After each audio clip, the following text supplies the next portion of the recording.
Beautiful thing to watch. It really is. It's like so exciting. It is. I've been glued to the TV for every match. Well, the TVs follow you wherever you are anyway. It's true. Like, Ashley, thank you. thanks, Ashley.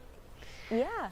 And tonight's USA knockout game with Bosnia and Herzegovina is going to be a battle. Yeah, but see, analysts are saying that we should win. Sandra's here saying that, yeah, we should win. We should. If we do everything right? If we come out to play, if we come certainly out have strong, everything in our favor. Yeah, right gotta bring the energy. Gotta bring it, right, to win. And as you see in this knockout round of 32, people are playing with so much more passion, so much more heart, so much more is at stake. And for a lot of these games, it all comes down to who shows up, which team wants it more. And even though the U.S. is favored to win, it's not automatic. They must come out to play. The U.S. is in good position, though, ranking 15 against 61 ranked Bosnia and Herzegovina. But as we've seen throughout this tournament, anything can happen, and we've seen major upsets along the way. So what can we expect tonight? Look at a fresh starting lineup with all the key players probably being a factor. We saw 9 of them sitting out last game against Turkey, but not tonight. USA star Christian Pulisic is healthy. He's in good form, so expect him to be a key impact player and make that magic on the pitch. Also strong in the middle with Tyler Adams back, Malik Tillman, and Weston McKennie. They create a solid core in the midfield to play make and to move the ball forward. So it's going to certainly be good to see that chemistry back on the pitch.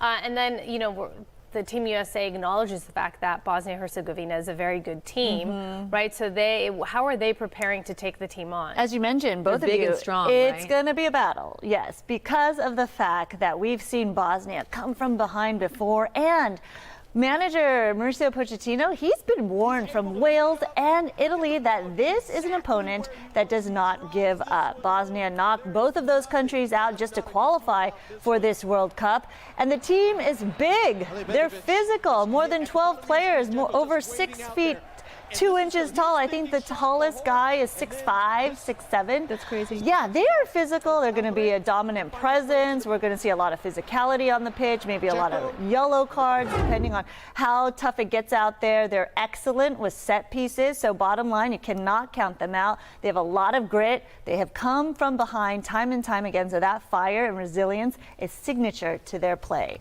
Now, what is at stake? I know you're wondering, right? Because we got to win it to stay in it. So if the U.S. wins, it'll be the first time to win a knockout since 2002.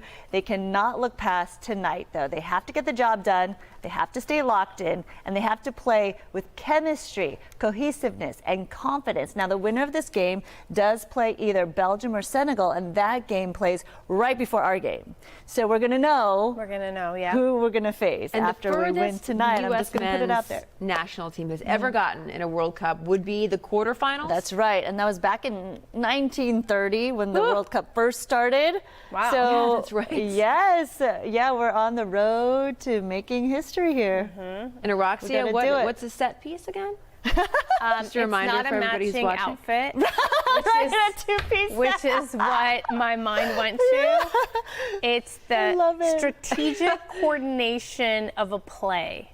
Pretty good, yeah. Okay. So would that be Give or considered take. like an alley-oop in basketball? Wow, I've just lost the audience, haven't I?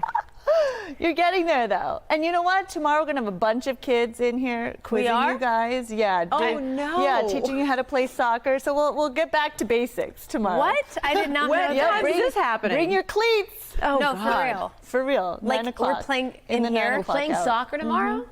Yeah. You know what? Hold You on, can do let's it. sneeze. I got it. I held it in. Okay. Okay. Yeah. All right. I don't have Good cleats. day, LA. Do you have cleats? Tennis I don't have shoes. cleats. Tennis shoes will work. I can Okay. bring the oranges, though. The orange slices. Oh, you mean like for a snack? yeah. You're the soccer mom. Yeah. That's funny. Okay. Do I that. love That's it. actually funny. I'm gonna And do some that. grapes. And some grapes? I Yeah. don't have any grapes, sorry. I do have a fold-out chair. I can bring that. Perfect. As I know you do too, Sandra, because you're also a fellow soccer mom. Thank you. All right. So celebrations in the streets last night after Mexico won their first World Cup knockout match in 40 years. And just like that, the curse is broken. There will be a 5th game at long last for Mexico. At long last. 40 years in the making. They beat Ecuador 2-0 in front of an electric crowd in Mexico City. Look at that. There was an hour delay because of lightning, but it didn't ruin the vibes. Mexico is playing either England or Democratic Republic of Congo on Sunday. Mexico's win also touched off celebrations across Southern California last night. Did you hear him? Did you hear him? Because we sure did. With more on that, let's bring in Mario Ramirez. He's live at, my favorite place, Tom's Watch Bar in Inglewood. Good morning. Oh yeah, this place is already starting to get some soccer fans here this morning, and we should mention that this is something, what you were all just talking about, that Mexico knockout round win, something an entire generation of Mexico fans have been waiting for. Like Alex, he's been a fan since he was a kid. You've got your gear on. Tell me, you were at the Cosm last night. Walk me through what that was like. Another victory for Mexico. Yeah, the Cosm was electric. We had a lot of fans there. Myself, my wife were there too. It was fun. I think it's something we've been waiting for a long time, especially I grew up watching Mexico. Now that they're playing like a totally different team that we've seen for the past years, it was something memorable for us, and to be able to experience it here in LA, that was awesome too. And you heard some of the celebrations, the fireworks? Yes, a lot of trucks running by with the Mexico flags, different parties all over the place. It was crazy. Yeah, that victory sparking celebrations across Southern California, and we want to show you some of them. Take a look.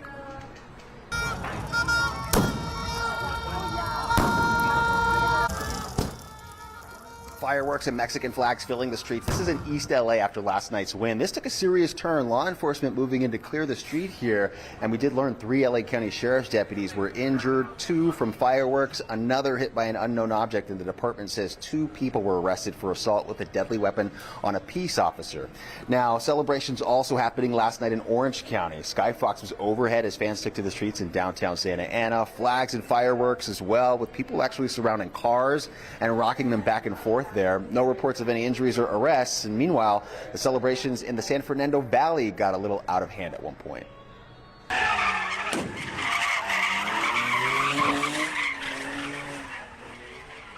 Yeah, that was a street takeover in Pacoima, caught on camera. Video showing officers arriving, and at one point officers formed a skirmish line, fireworks thrown their way. The LAPD says a command post was set up out there, and there were several arrests made. Now let's talk about today's free watch parties, beginning in just under an hour, happening at Ken Malloy Harbor Regional Park in Harbor City, Echo Park in Echo Park, and Sheldon Arleta Park in Arleta. The Taper Auditorium at the Central Library in downtown Los Angeles also hosting a Kick It in the Park free event. Now, back out here live here at Tom's Watch Bar, you can see the American flag is in place. Fans can cheer on USA taking on Bosnia and Herzegovina tonight at 5, and we're just 2 blocks from LA Stadium. So this has been a popular spot for watch parties. And Alex, let me ask you, I know you're headed back to the San Francisco area to watch today's game, right? Yeah, we're heading back to go to a watch party in San Francisco right there at the Pier 39. And you want to see these 2 teams, Mexico, USA, in the final? Yeah, I want to see both of them. I want to see either or. It would be great for me. Yeah, born here in the U.S., families from Mexico, so it's a win-win for me, either team. Yeah. Okay, well, we'll wait and see what happens. For now, that's the latest in Inglewood at Tom's Watch Bar. I'm going to send it back to you in the studio. All right. That's what it's all about. Celebrating multiple cultures. Thank you, Mario. Also happening today, Spain is taking on Austria at noon. That's followed by Portugal and Croatia at 4 o'clock. Lots of matches today. You can watch all of those matches right here on Fox 11. And you can watch the USA versus Bosnia and Herzegovina game right here, Fox 11 at 5 o'clock. Kickoff in Santa Clara. It's the round of 32, so we do have to win to stay alive. Maria, fill us in with the forecast. Yeah, it looks good. We've got some temperatures that are on the cooler side. If you are flying out, maybe you are lucky to get some of those tickets and headed to San Francisco and Santa Clara, 65 degrees should be the high temperature there today. And then we're going to kind of hold on to those temperatures there in the Bay Area through the next several days. We've got the cloud cover and the marine layer up and down the California coast. As you can see here, this is because of the onshore flow and this trough of lower pressure that's dominating the weather here in the west. Temperatures currently around 69 in Palmdale, 63 out towards Ontario, 60 in Pasadena, 64 in Santa Ana, and 66 in Long Beach. Big Bear, 56 degrees currently. Here are the highs we're expecting. Big Bear should get up to around 73 this afternoon, 85 for the high desert. Low low desert areas, not bad. Actually, still going to be hot, 98, but not as hot as it would typically be this time of year. It is summer after all. 77 for the valleys and the Inland Empire, 77 for downtown, 74 for downtown LA, which is below the average, and around 71 along the coast. It will warm up gradually as we get to Saturday and the 4th of July. I'll show you that coming up in my extended outlook. In the meantime, let's go upstairs. Let's go to Stu in Skyfox and get another traffic update. Oh, this does not look like it's Wednesday light here, Stu. Hey, good morning, Maria. This one is brought to us, Skyfox traffic actually has been brought to us by My Home Sold.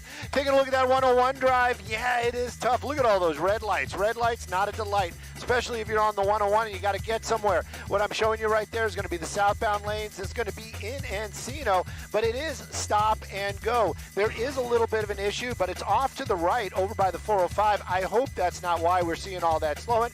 High volume indeed. If you're headed the other direction, once you pass that 405, you get a little break, but then you're back on the brakes, sad to say, as you make your way out towards the West Valley. Give yourself a little extra time on that 101. Let's take a look at some traffic hotspots. Hi, I'm Adrian with My Home Sold, and we want to buy your house. We buy any house in any condition. No commissions, no closing costs, and no repairs. Go to myhomesold.com for a free same-day cash offer. That's myhomesold.com.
All right, you're going to have to take out your phone for this one. Take a look at your screen because we want you at home to join us in celebrating 250 years of American history by giving back and joining the Fox America 250 Food Bank campaign.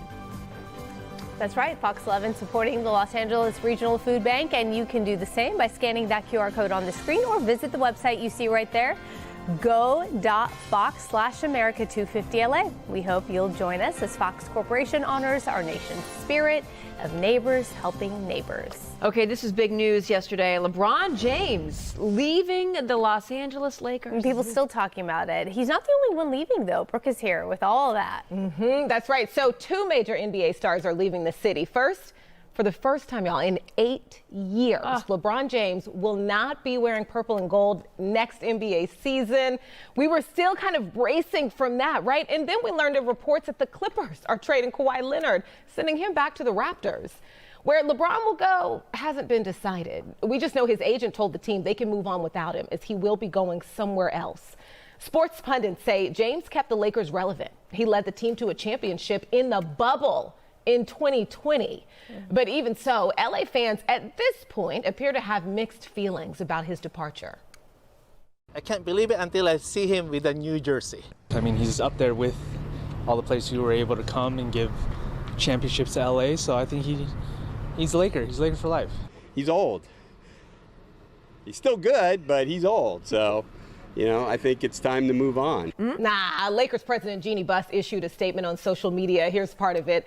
She wrote, LeBron James is one of the greatest athletes in history. We'll always be thankful for his 8 years with the Lakers, including the title he led us to in 2020 under the toughest imaginable circumstances and the countless records he broke in purple and gold. LeBron responded on social media saying in part, no, thank you. Truly an honor to wear the purple and gold while trying to continue the greatness and legacies that came before me. Hope I made a few proud during my stint. Stars from Luka Doncic to NBA icon Kareem Abdul-Jabbar paid tribute to Bron yesterday. It was fun watching those come in. Magic Johnson even says LeBron created a whole new era for the Lakers. You remember Magic was president back at the time. Yeah, he brought LeBron essentially. That's right. He was thanking Rich Paul, LeBron's agent, for taking a phone call and even starting the conversation. So he absolutely ushered in a new era. But now we're talking about the end of an era, right? Let's go from the Lakers to the Clippers now. Let's talk about Kawhi. Okay, so there is no official word from the Clippers, but let me tell you what we've learned. ESPN reports the team is looking to trade Kawhi Leonard to the Toronto Raptors in exchange for Brandon Ingram, Grady Dick, and 2 future first-round picks, 1 swap, and 2 second-round picks over the next 5 years. Kawhi won a championship with the Raptors back in 2019. Of course, he also won with the Spurs in 2014. He was named NBA Finals MVP in both of his championship seasons. He is a 7-time All-Star and the 2020 All-Star Game MVP. So there was big hope for him here in Los Angeles. Plus, he's born and raised here. More important, though, than staying at home, reports are that Kawhi wanted to get paid. Okay, he wanted to get paid, and it didn't look like the Clippers were going to give him the extension that he was looking for in order to continue to get paid. Right. And it looks like the Raptors were. As for LeBron, you all have probably heard there have been reports for months that the team was going to move on from him. So this way, it seems like he sort of took control of the narrative, right? The public narrative, at least, before the team could. Makes sense. Yeah. I'm wondering what's next for Bronny, though. Yeah. Like, Dad's leaving, what happens now? Maybe the first father-son duo to play together. 100%. And, LeBron had kind of been hinting that was a big goal for him to achieve all of this time. It's interesting because 2 days ago at 2 p.m. our time, that was the deadline for the Lakers to waive Bronny. And they did not, guaranteeing the full $2.3 million on his contract, and also essentially saying that Bronny's his own man and that they believe so. So I thought that was interesting. Yeah. Okay, so they kept one James. They did. All right. They one kept out of 2. One LeBron James. One LeBron James. That's right. Okay. So, could LeBron? I guess that is the next big question. I know what you want to ask me. There are a couple of different teams an Ohio and cities that he could go to, Miami, but also Cleveland. Could he go to the be a Cavs Cav again? And this is just a real question. It's not your personal feelings. No, as of course an Ohio. not. I understand of course that. not. I understand that. Look at this tweet. I saw this from Dwight Howard. Look at this. He posted this tweet, and it says, LeBron's farewell tour in Ohio is going to be popcorn. So Dwight is like, okay, maybe. The thing is, LeBron has multiple options. What do you think about this? His home state team, Ohio State, they're jumping in. They say the cleats are ready. Just say the word. Okay, how about this? Even the PGA Tour, they want LeBron to know that they're waiting for him. Yes. What if he wants to play football in the NFL, the Houston Texans? Oh my God. They're like, yes, come on. We heard you're on the market. That's very funny. What if he's done with sports? Do you know what I mean? The thing What is, if he he has is? options. Okay, Merriam-Webster has stepped into the chat. They say, LeBron, would you like to come work in the Merriam-Webster citation archive? I know, it's so random. But Anyone's just looking for the promo everybody's right now. looking for something. Jokes aside, though, I think Golden State actually seems like a pretty real possibility. So Draymond Green just opted out of his contract earlier this week, which opens up cap space for LeBron's 24th season, which is not just a record season, it's a record extending season because the record was the 23rd season. And what I think is interesting about that is those same reports say Draymond is not actually planning to leave the team, that they believe he will fully re-sign. He's just opening up cap space, willing to renegotiate his contract to help the team out. And so you're looking Does LeBron want to go home for a farewell tour, or does he want to go and play with Steph Curry and Draymond Green? You know what I mean? There are options. There are options. It's interesting. This has been, as always, NBA trade time has been interesting, but we've seen a lot of big stars that had been in positions where we thought, okay, they are going to end their careers there. Announce big moves. I mean, Giannis is going to the Miami Heat. LaMelo Ball is going to Minnesota. This is, I'm like, oh, you're moving? You're moving? You're moving? Yeah, so. I have just one thing to say to you, Brooke. Tell me. There's no place like home. There's no place. There's no place like when home. home is in Ohio. Home is where the heart is. There are other, as they say. There are other places you can make home. I say this is a girl from Oklahoma. This is true. Although Don't you our have team dreams of one day retiring and going back to Oklahoma? All right, that's my time. Okay.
All right, the roads are expected to be packed nationwide as people get ready to celebrate the nation's 250th birthday this weekend. AAA estimates more than 72-point-something million people are traveling this week. The national average price for gas is less than $4 a gallon. Thank the Lord. But in California, not the case. We're still seeing those higher prices. Average price across the state right now is $5.41, although I did see it $5.25 this morning at one gas station. You must have been tired. I was exhausted. Sphere in Las Vegas ready to celebrate America's 250th birthday starting this week through July 5th. U.S. military members, first responders can receive 15% off select dates for The Wizard of Oz at the Sphere and the Kenny Chesney live at the Sphere through Labor Day. As America gears up for its birthday bash, a new poll reveals what we really think defines our country. According to a CBS News poll, Americans say our greatest gift to the world is democracy and freedom. As for specific inventions, the light bulb topped the list, followed by the internet and cars. As for what's on our plate, forget the apple pie. The survey crowned the hamburger as the ultimate American food, with barbecue coming in second. Ooh, that barbecue. Don't mess around with that. And when asked about the best thing about the American way of life, the answer was simple: the people. And I think, you know, because of the World Cup, a lot of people are finding that out. Pleasantly surprised by how nice Americans are. What do you mean? We've always Europeans been nice. I'm like, maybe they heard things about us that were not true. Maybe they seem maybe surprised. when we visit them. But here, we're good. Our jeans and our, flip-flops with the socks. Flip-flops can be offensive to Europeans, I'm just saying. Yeah. They're offensive to me, actually. We want you to keep sharing your pictures That's right. This is our fan feed. We want to see you on the screen. Good Day LA and Fox Local Football HQ airing live across the West Coast. Just scan the QR code right there on the screen and we'll say hello to you. All right, we're going to take a break. We'll be right back.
Starting early.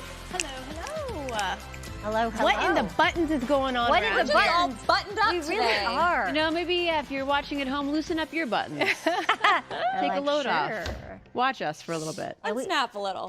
Just get comfy. We really don't plan this. I know some people think that we have a hairstylist, We don't have time a for makeup that. artist, and, No. and a We don't have the money clothing for that. stylist. We You don't don't have the resources for that. None of the above. Yeah, and if none you of the don't above. think that, shame on you. This is very strange, though. It really is. Like, how many, know. how many buttons between all of us? Oh would my you say? gosh. I can't even count. I can't It's count a right now. ton. Just call us Yeah, Benjamin, it's a ton. honey. There's so many. Yay! Hey. How does your doggy do with the fireworks? You know, it's better. She has lost her hearing. I know, our Sunny Bee doesn't hear very well anymore. She's older now. She's probably about 10 or 12. And so she's a little old lady. I know. And her eyesight's kind of going a little bit. What was that? I don't know. Why was there applause? No fireworks, It was I heard. it was a mistype. Oh, gotcha. Fireworks, yes. Okay, on that note, again, just everyone needs a reminder on this, I think, because we have been hearing it. We have been hearing the fireworks. All week. Don't do that. First of all, it's illegal. You're going to get in trouble. Let the professionals do it. There are different fireworks displays that are scheduled this coming weekend, so I encourage you to do that. We have the lights that are fireworks as well. That is just as beautiful, I think, actually. And then, of course, you can go up to the lake because they do pop those big, beautiful fireworks at the Big Bear Lake. They have it at Lake Gregory as well as Lake Arrowhead. And so they kind of alternate between Friday and Saturday and Sunday. So you want to They're check just it like out. little snappers that you throw in the ground. Oh, I used to love them. Remember Oh, how I you were like scared if they those. went near your feet when you were younger? Or I the love those. sparkler thingamajigs. They do make a mess. Those They do little- make a mess. But we have fun with those. Yeah, Those are okay, actually. All right, I'm going to walk over to the green screen. You three carry on. Which Oh my you gosh, I always just do. realized it's July. July Yes, 1st. only Oh my now? gosh, happy July. Oh, I yeah. wasn't thinking about that either. Yeah, July 1st. Okay, Roxy, I literally have been saying it Well- almost every other hit. It's just another Yeah, but you didn't make a confirmation. thing out of it. Yeah, usually you make a You have thing to out be of it. surprised Hey, by it and should say, I get a car oh. wash this week? Because I want to know if it's going to rain. This is my fault that you don't know today is July 1st. You don't know what month it is. Didn't make a big deal of it, I suppose. Not big deal enough. But I have been talking about the climate data for the month of July. And typically we do that on the 1st of the month. So typically 82 is that high temperature for the month. Overnight lows around 65. You know, we don't get much rain for the month of July. In fact, it is the second driest month of the year behind the month of August. I know Saturday's going to be here like that. And you know what? I can't do snap. There it is. 9 p.m. That's when officially all the fireworks kind of go off. 65 degrees near downtown LA. Few clouds, some light winds. We really have the perfect weather here, especially when we talk about what's going to happen in the East Coast, the Mid-Atlantic states, all the way down to the south. We have a slew of weather warnings, extreme heat warnings for temperatures that are going to be in the triple digits, and it will be day after day. It'll be over the next consecutive days. And we're talking about temperatures that they have not felt or seen in decades. So we've got the heat and the humidity on that side of the country. For us, we've got a sea breeze that is nice. It is tempering those high temperatures, especially inland, where it will be hot in Indio, sure, 100 there today. But as we take a look at Ontario, this is really not bad. From 79 degrees today to that 89 on Saturday. So a big jump, close to average, and then we'll get a little bit warmer, I think, by early next week to around 91. As you get to Woodland Hills, the same, 77 today to that 89 on Saturday, 4th of July. Let's go over to Samada now and get another update on our traffic. Hey, Samada, you also, Good morning, Maria. You dropped the ball on the July 1st, too, huh? Yeah, I just wanted to make sure that Araxia, since we need to make it more of a big deal. Araxia, it is. Are you saying something? It is July 1st. She doesn't ever listen to anything. I actually heard you mention it earlier today, Samada. Yeah. You're at welcome. 5 a.m. Thank you. There you go. I mean, selective hearing, I guess. It is July 1st. Good morning, everybody. We've got to look at your traffic conditions and look at this. This is going to delay you a little bit. We've got Caltrans work trying to fill in some potholes eastbound side of the 10 at Gary Avenue through the Pomona area. So just a heads up there and give yourself extra time if that's where you're rolling in and out of. Real-time traffic through downtown, 34 minutes, a little over half an hour drive. Not too bad for this hour. And a live Caltrans look right now, the northbound side, southbound side, the 101 at Balboa Boulevard through Encino looks good. Back to you, ladies. Button it up, will ya? All right, if you're looking for a great place to watch the World Cup today. Yeah, Coco's checking out something fun to do at Echo Park. Hey there. Hey there, that's right. We're here at Echo Park Lake, and we all know that World Cup fever is alive and well all throughout LA. So a lot of people are looking for a place to watch the World Cup with people as well. And that's where the Kick It in the Park program really comes in. Those are free watch parties all across LA. There will be a game starting at 9 between England and Congo. So we'll see if fans start trickling in as that gets closer. But as you can see right now, just lots and lots and lots of geese that are ready for the game. They're prepared for it here at Echo Park Lake. So take a look at some of this video in case you're not aware of Kick It in the Park just yet. It is a partnership between Mayor Karen Bass's office, LA Council Districts, and LA Recreation and Parks. The program spans from the San Fernando Valley to the harbor, from the West Side Parks to East LA Rec Centers, and it's all free. No tickets, no registration. You just have to show up, and it's suggested that you bring your own blanket and chairs to really enjoy the game with your neighbors. There will be large screens to watch the matches, family activities, Play LA soccer clinics, and community resources too. We spoke with council member Hugo Soto Martinez about the free watch party here in Echo Park. If folks come here, not only will they watch the game, but there are also different activities for the kids, for the families. You know, get them involved in sport. As we know, there's so many benefits of being in, organized sports like soccer. So we want folks to be part of it. And of course, it's free 99. Looking for other free watch parties? Kick It in the Park here in Echo Park will show all of the games today, but the program is also running today at Ken Malloy Harbor Regional Park in Harbor City, Sheldon Arletta Park in Sun Valley, and Central Library in downtown LA. So you are encouraged to check the schedule ahead of time. You're also encouraged to take the metro when possible because parking's really difficult at a lot of these events because the streets surrounding are blocked off. So that is important to keep in mind. And like I said, we'll see if some fans start trickling in throughout the day, but it is expected to get really busy tonight for that big game, USA versus Bosnia. I'll send it back to you. All right. Sounds good. Come on. Let's take it to Coco Seattle. in pink. I love it. On Wednesdays, we wear pink, and always. Amanda's also. Coco, I did it for you, Coco. I'm wearing pink today. It's my voice. It's me, Amanda. Amanda, you know I love you. I love you too. I'm in I know your pink. voice. Yes. There you go. Okay. So there's that. Yeah. Round of 16 is taking shape. Norway punched its ticket yesterday. You know what that means? It was time to start rowing, baby. What are they saying? I don't know. Oh. Yeah. I can't tell if it's something being said or grunting. I got to figure this out. Norway's signature celebration has become something special, as you can see. During the tournament, thousands of Norwegians gathered outside of the Royal Palace in Oslo yesterday to celebrate the national team's 2-1 win over Ivory Coast. Yesterday's victory at Dallas Stadium was Norway's first in a knockout round. Fans will now row their way to New Jersey, where Team Norway will take on Brazil on Sunday. I'm going to miss when the World Cup's over. Yeah. I'm going to miss this. I am too. I'm going to miss like the cross-cultural appreciation of it all. Yeah.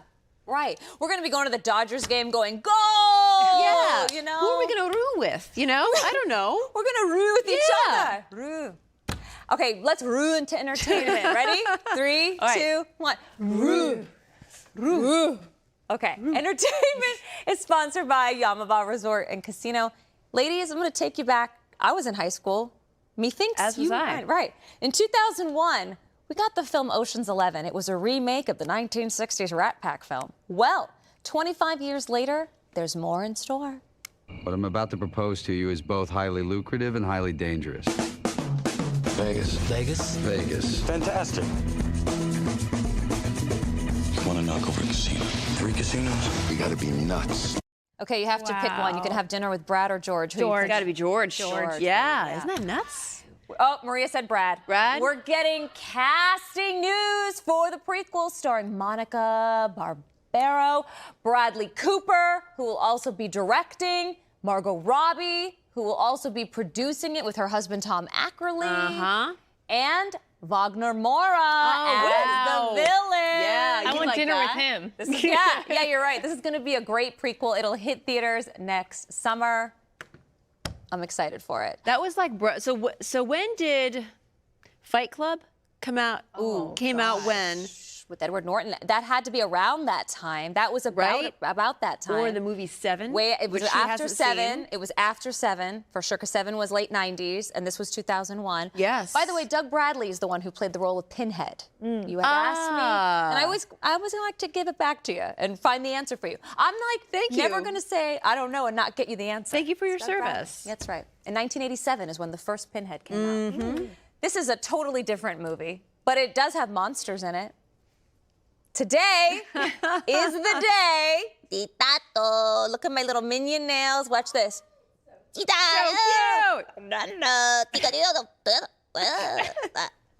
Today's the day Minions and Monsters hits theater. It debuted with a 93% Rotten Tomatoes rating, which is actually the highest in Illumination, which is the production company behind Minions and Despicable Me history.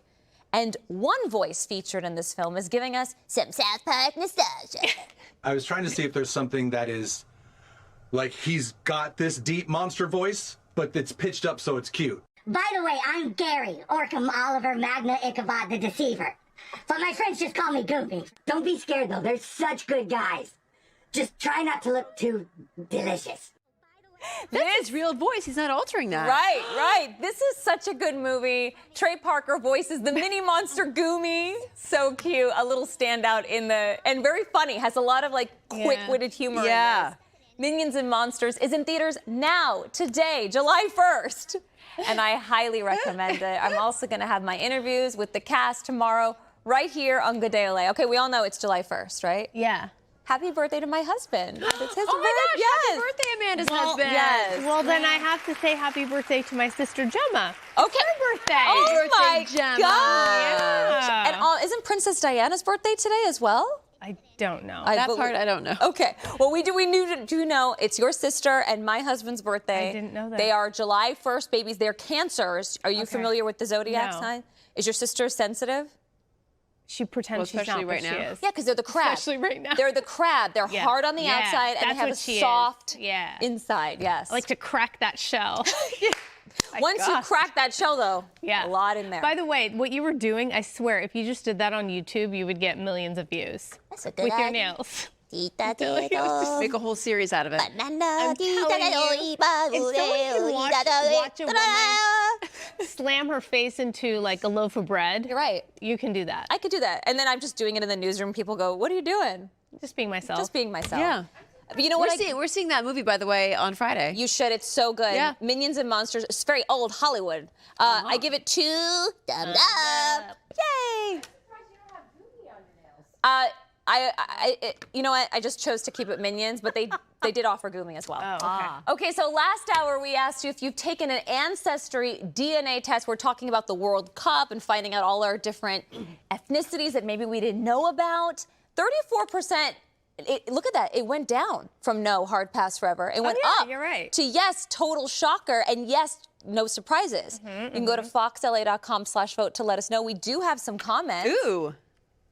Joshua Jacob in Rialto. I'd love to find out what I am. I could be like Egyptian or something and not even know it. I want to know it. Interesting. All right. Yeah. We want to know it too. Kiki in Pasadena says, I'm surprised that my father was not really my biological father. See, that's the thing. That would be a you surprise. never know. That is a surprise. Yeah. Debbie in Van Nuys, from Surprise to Van Nuys. I have my results, but some of them don't make sense. Has Granny been lying to me? Hey, listen, what? the grannies keep all the secrets. Yeah. Are we getting totally Maury and Jerry Springer I love today? this. Virginia in Whittier said, very surprised, changed my life. I gained new brothers I didn't know about. You guys, I'm telling Like you. a whole beautiful, extended family. I that mean, you never but had maybe any some idea. people don't want to know the drama, and that's why they're staying away. You know? Ignorance is bliss kind of thing. Yeah. A little bit of that Yeah. going on. Well, keep dishing. We like to talk about it. So go to foxlay.com/vote. So how does it work? You have to spit into a tube? No, you swab. You swab your mouth. Oh, it's just a swab. That's why I said I'll swab you. And then that's when I said I'll swab you. And then, yeah, you did. There And you then go. you guys- Led you to believe the swab was I in a know, you different guys had sort. two different places. Just have to walk Jen through it all. Not You know, I haven't done it either yet, Jen. So Okay. Would you do it? Let's do it together. Yeah, Swab Mata, would you do it? Yeah, I'd do it. All right. Yeah. Good morning, everybody. Good Day LA Traffic is sponsored by Law Offices of Jacob and Ronnie. Call Jacob.com. We do have a SIG alert, unfortunately. It's going to delay you quite a bit for up to 30 minutes. Both the fast lane as well as the HOV lane blocked off due to a motorcycle collision. This is southbound side of the 5 at Chapman Avenue, and you can already see the buildup behind that crash. We do have emergency crews on scene. And a reminder, pothole fill eastbound 10 at Gary Avenue. That's going to definitely slow you down as crews continue to work on helping the roadways out. Here's a look at a real-time traffic. We've got a little over half an hour drive from downtown to get to the west side, 25 minutes northbound 110 from the 405. And live Caltrans camera look, things are looking good through Burbank area, both directions of the 5 at Olive Avenue. A reminder, we're getting close to the 4th of July weekend holiday. Travel early, beat the traffic, beat the crowd. And here's a look at some other traffic hotspots. So I do hot yoga every day. After the accident, my lower back was so stiff I couldn't move, and I called Jacob. They treated me like a king. I did not have to deal with anything. If you're in an accident, call Jacob. Call Jacob.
And this weather is sponsored by the law offices of Larry H. Parker. Look at this view right now. Santa Monica, sure, we've still got a little bit of that cloud cover in that marine layer.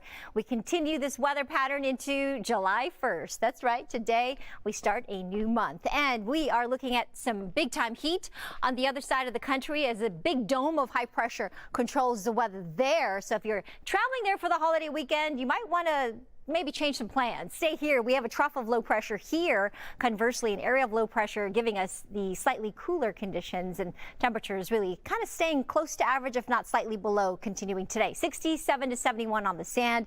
The surf heights, if you head to the beach, 2 to 4 feet from Ventura south to San Diego, with a moderate rip current risk in the water. It will gradually warm up as we get closer to 4th of July. However, it should stay maybe at or slightly below average. 74 today for downtown LA. That's perfect, with some afternoon sunshine, and then warming up to around 80 on Friday to that 79 for the 4th of July holiday on Saturday. 77 in the valleys and the Inland Empire today, almost 90 as we get to this upcoming holiday weekend. The mountains beautiful at the lake in Big Bear, 73 today, warming up to nice 80 on Saturday, so much warmer up at the higher elevations. High desert, 85, warming up to 95 on Saturday. And if you want it warmer than that, you can always go to the Coachella Valley. The low desert, 98 degrees today, back to those triple digits tomorrow, 101 to 106 by the time we get to the 4th of July on Saturday. There's my weather for now. I'll send it back to you. Well, speaking of the 4th of July, all the celebrations, get ready for them because they're coming. That's right. While many families are going to see fireworks, those big pyrotechnic shows could eventually actually be on their way out. Fireworks in California are exciting and fun, of course, but also risky considering how much fire danger there is throughout the state. That is one reason why drone shows are gaining a lot of popularity, promising all the dazzling displays in the sky without the danger. Here to talk more about the advantages of drone shows over those old school fireworks is Kevin Prince. He's the founder of Los Angeles-based drone show company Heads in the Sky. Okay, we do love our fireworks, but we have to be realistic, especially in California, Southern California. We live in a fire-prone area. Yeah, you right? know, last year I was here asking, what are we doing, Los Angeles? We need to be having drone shows over fireworks this 4th of July. And I'm happy to report that this year we listened. And, you know, drone shows are definitely safer they're better for the environment, they're safer, and they're quieter. So your dogs and your pets aren't, you know, hiding under the bed as they usually are. Yeah. And this year, with the 250th anniversary, we're going to see more and more communities choosing drone shows over fireworks. So you're it's seeing be a big shift. A complete shift. I mean, I don't want to say it's a revolution, but I think we're seeing a revolution in the way that Americans celebrate the 4th of July. And by the way, the drone shows, as time goes on, are becoming more elaborate and more impressive, and, you know, really honing into that technology. Yeah, I mean, you could launch up to, you know, over 5,000 drones, if you'd like, in the night sky, and the technology is changing rapidly. So you can now launch even pyro off of a drone. So you can see even, I think a lot of people, if you haven't seen a drone show, by the way, I think you'll see one this 4th of July, and you might see pyro drones, which is a really cool advancement. Let's just be all the way clear here. If you've seen one fireworks show, I'm sorry, on someone's camera roll, you've seen them all. So you're looking at something like that, right? Like a nice drone show captured on video looks so much better than I'm going to give you a high five. I think that's an awesome thing. Right? I mean, you get it. Yeah. It's so unique. It's unique. Drone shows, I mean, I'm obviously a fan. I own a drone show company. Right. But drone shows have the ability to tell a story and make a formation in an unexpected way. Yeah. Also, I lost my train of thought. Wait, hold on. Oh, this is what I wanted to say. I always find it so fascinating that people stand there and film an entire fireworks show. Like, when are you going to go back and look at that? Like, why? That's right. Why do people do that? However, you might with a drone show, because it's an actual story. Exactly. And I will say that with a drone show, your iPhone kind of sometimes acts like 3D glasses in a movie theater or something, where it brings it to life in a way that isn't really possible sometimes even with the bare eye. So I agree. I mean, I don't know why people film fireworks, but they're really nice. So you said more communities are now doing this drone show revolution. Can we call it revolution? Yeah, let's call it a revolution. Okay. Do you have any numbers on like how many more communities this year? Yeah, so for the 250th, we're seeing an uptick about 30% of drone shows in the US. That's hundreds of drone shows. We're seeing some communities even like mandating that drone shows are the way to go as opposed to fireworks because all of the dangers associated with that medium. So it's a really significant, I think, uptick in drone shows over fireworks this 4th of July, and you're only going to see it continue. But it won't only be for the 4th of July. I think you'll be seeing fireworks all year. Drone shows and fireworks. You'll be seeing drone shows all year round. Okay. And we kind of talked about this. What drone shows can do that fireworks can't is really tell kind of a story, put on more of a show. Be different. Yeah. Drone shows have the ability to surprise, delight, scare, bring joy, make people nervous, but they can make a formation in a way that a firework cannot. So they can spell out a word, they can make an object, they can make a logo, a brand, they can. I mean, last 4th of July we did in the Hollywood Hills, we did a drone show called Fireworks Could Never, because they couldn't, and that's kind of our slogan. That's cool. And some people were even brought to tears. It was a very interesting, thing just to watch. You add music to it? Yep, you can add music. You can have a viewing area that allows for a really more dynamic viewing experience. So we're seeing events and otherwise really get into drone shows. So, okay, the level of coordination with all these drones, how big is each drone when you're using these shows? I should have brought my drone. Each drone is about the size of a grapefruit, I would say. Oh. Okay.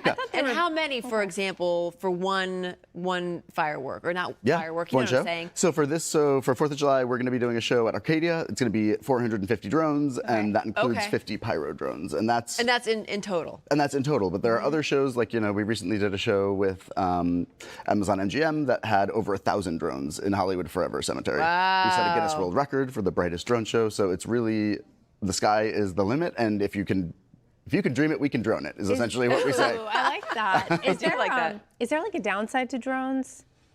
I mean, when you compare them to other kind of forms of celebration and storytelling, I would say that they're pretty on par, but the downside right now would be the length of time they can stay in the air. So I'm really looking forward to the technology changing and evolving so that we can kind of keep drones up for longer. So maybe it's a 30-minute show instead of a 15-minute show, which is right now. What happens if one of them goes bad? Does it ruin the whole formation, or how does that work? Yeah, it's a great question. Drones will fall every single show, and we have they will fall. Drones will fall. Yes. It is a given, yes. And you'll see they slowly kind of drop to the ground. We have geofences that protect, and of course we adhere by all FAA rules and regulations. But drones will fall, and they go back to their kind of home in their safe zone. They won't fall on someone. No. They should not. Yeah. They're away. That's right. Okay. Yeah. What's the there's level of coordination that you have to do before an event like this with the FAA? It's pretty complicated, to be honest. You have to. There's a lot of approvals. There's FAA approval, of course. There's local authorities that you need to work with. Yeah. Fire. So there's a lot of different approvals. But I've noticed that as long as you're within the time frame of applying, generally authorities are really excited for drone shows, and they're excited to welcome them into communities. Well, Kevin, thank you. We'll see you, I guess, next year. See you next year. Yeah, okay. 1 year from today. Yeah. For more information on drones and Kevin's company, go to headsinthesky.com or follow him on Instagram at headsinthesky drones, right? That's right. Is that right. right? You got it. Perfect. All right, we'll take a break, and we'll be back with the 9. I could really give you a high five. That was awesome. Right? Yeah. I know, I was like, you I'll get it. You transfer totally the get it. high Yeah. That's a good.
Hello, welcome to the 9.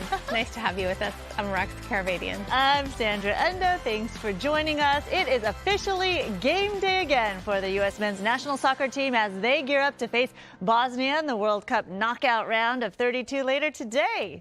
Ashley Dvorkian joining us live from Santa Clara with more. Oh, it got warmer there? You took the jacket off. It got a little warmer. Yeah, I did. Good morning, Roxy and Sandra. Yes, it warmed up a little bit. Still a little windy, but it's going to be really nice today for the match. And in just a few hours on the pitch right behind me, the U.S. men's team, they will try to win their first knockout match in 24 years. I just want to see a great team win. World Cup madness is taking Northern California and the globe by storm. It'll be all eyes on the Bay Area tonight as the U.S. faces off against Bosnia in the knockout round of 32. One loss here and they're out, with USA fans holding out hope their team won't face elimination. The U.S. men's team has never won the World Cup or even reached a final, compared to many European teams who have dominated the tournament in the past. A lot of good players, a lot of good coaches that can have different variables to cause problems, for sure. With the pressure mounting on and off the pitch, these top athletes remain optimistic, looking at their recent wins as a sign of things to come. I think they are doing a fantastic job. I am so happy and so proud of them. The U.S. took first in its group at the start of the tournament by winning its first 2 games against Paraguay and Australia, before a meaningless loss to Turkey. If they win against Bosnia tonight, they move on to the round of 16 on July 6th in Seattle. After that comes the quarterfinals, semifinals, and then the final. Fans everywhere are pumped about potentially witnessing history in the making. I think they have a really good chance this year. And the fans are out supporting all of the teams. According to FIFA, there has been record attendance for all of the 72 matches so far in the tournament. Sandra, Araxia. It's so exciting, Ashley. I was in LA Stadium when Turkey played the U.S. team. What's the vibe like at a game at where you are? So right now, you can kind of feel it. When I was in Seattle for the Australia match, you could tell that in the fan zone, people were lined up waiting to get in. And they usually open around 3 hours before the match. So I'm sure just before the match, it's going to be really exciting. Everybody's going to be here. The festivities will have begun. And I'm sure they have already, because I looked and there's a lot of fan zones all across the Bay Area. And they were going all day. Sandra, Araxia. So fun. I love it. Be loud. It's going to be all great. Right. Thank you. Have fun. Thank you, Ashley. And the U.S. is favored to win tonight's game, but as we've seen throughout this whole tournament, anything can happen. The Americans rank 15 against 61-ranked Bosnia and Herzegovina team, and we'll be looking at a fresh starting lineup for Team USA with all the key players on the pitch for the starting 11. Probably because last time around during Turkey's game, we saw 9 of those original starters sitting out, and that is not supposed to be the case tonight. We'll see USA star Christian Pulisic. He's healthy. He's in good form. He's expected to play and bring that impact player and that spark onto the pitch, and the magic is back in the middle with Tyler Adams and Malik Tillman and Weston McKennie. They create a solid core to play make and to pull that ball forward to the goal scorers. As for Bosnia Herzegovina, they are big, they're physical, they're excellent with set pieces, and you can't count out their grit. They have come from behind time and time again, so that fire and resilience is signature to their play. If the U.S. wins tonight, it'll be their first time to win a knockout game since 2002. The winner, of course, will face Belgium or Senegal, who play right before the U.S.-Bosnia game. And you can watch the U.S.-Bosnia-Herzegovina game right here on Fox 11 with a 5 p.m. kickoff in Santa Clara. It's a round of 32, so we have to win it to stay in it. Celebrations in the streets last night after Mexico wins their first World Cup knockout match in 40 years. And just like that, the curse is broken. There will be a 5th game at long last for Mexico.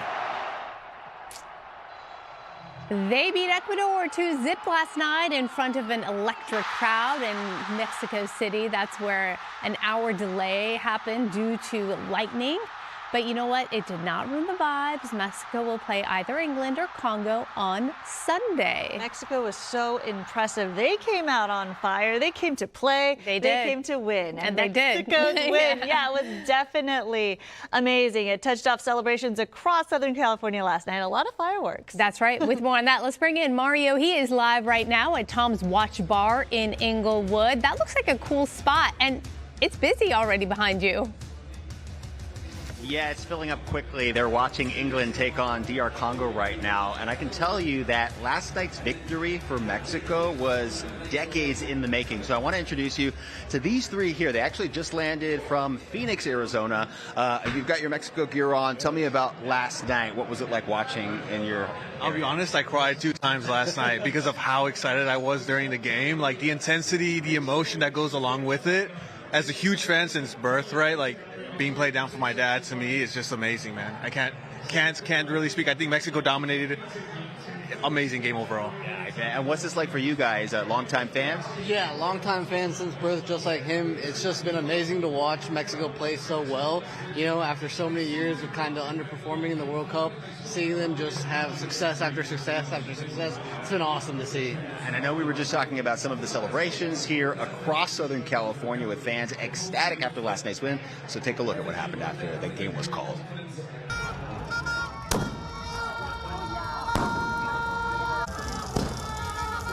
LA after last night's win. This took a serious turn as law enforcement moved in to clear the street. And we did learn 3 LA County Sheriff's deputies were injured, 2 from fireworks, and another hit by an unknown object. 2 people arrested for assault with a deadly weapon on a peace officer.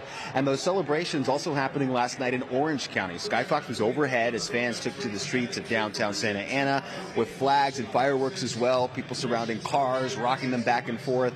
No reports of any injuries or arrests. Meanwhile, celebrations in the San Fernando Valley got a little out of hand at one point.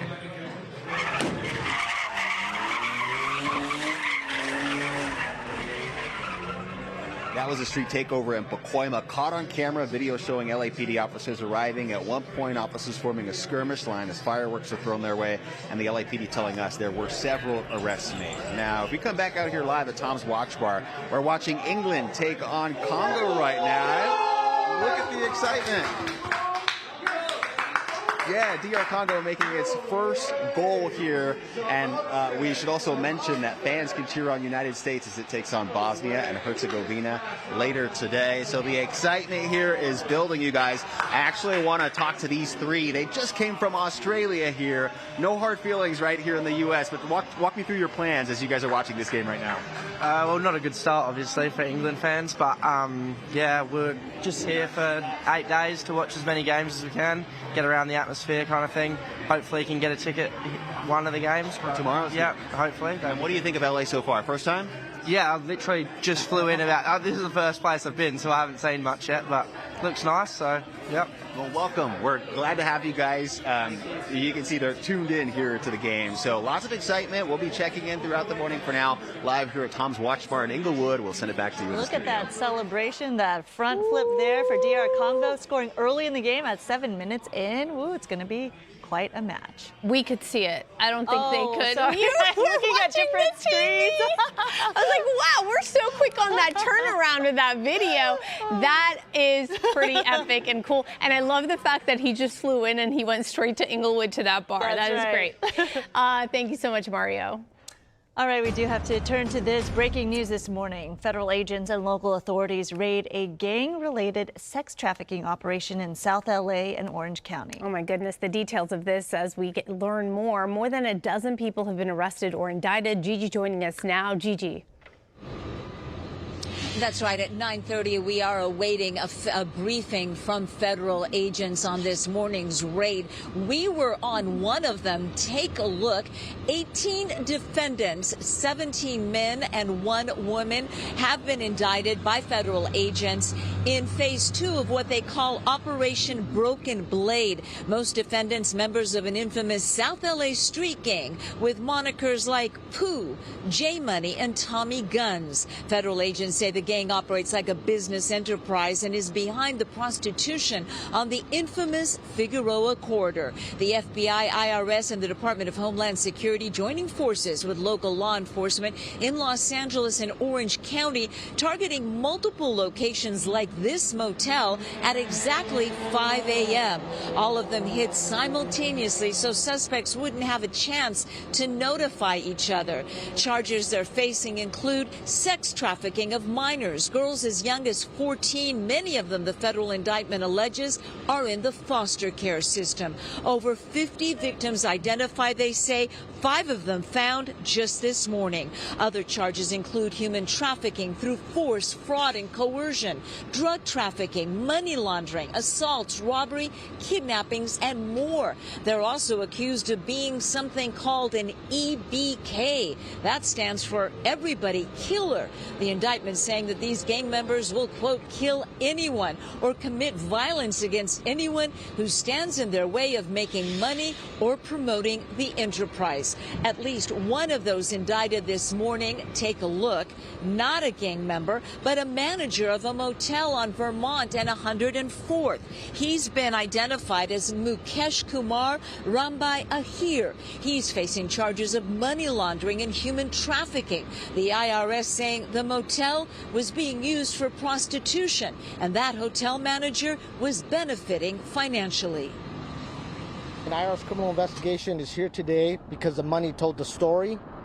As alleged, individuals associated with this location hid large amounts of illicit cash, manipulated records, and structured deposits to conceal proceeds from sex trafficking activities. Working together with our law enforcement partners, IRSCI followed the financial trail and helped disrupt those that profit from exploiting others. Right? That is our mission, to follow the money and hold those offenders accountable. Follow the money. That's exactly what the IRS says they are doing. And they confirmed that the actual owners of that motel are also under federal investigation. Now at 9:30, Bill Asaley is expected to speak, and we should learn more about this indictment. Again, this is phase 2 of Operation Broken Blade. This actually started August of last year. That's when 11 people were indicted on federal charges of human trafficking. Reporting live in downtown Los Angeles, I'm Gigi Graciette. I'll send it back to you in the studio. Wow, what a big tangled web. All right, we'll learn more at 9:30, as you mentioned. Gigi, thank you.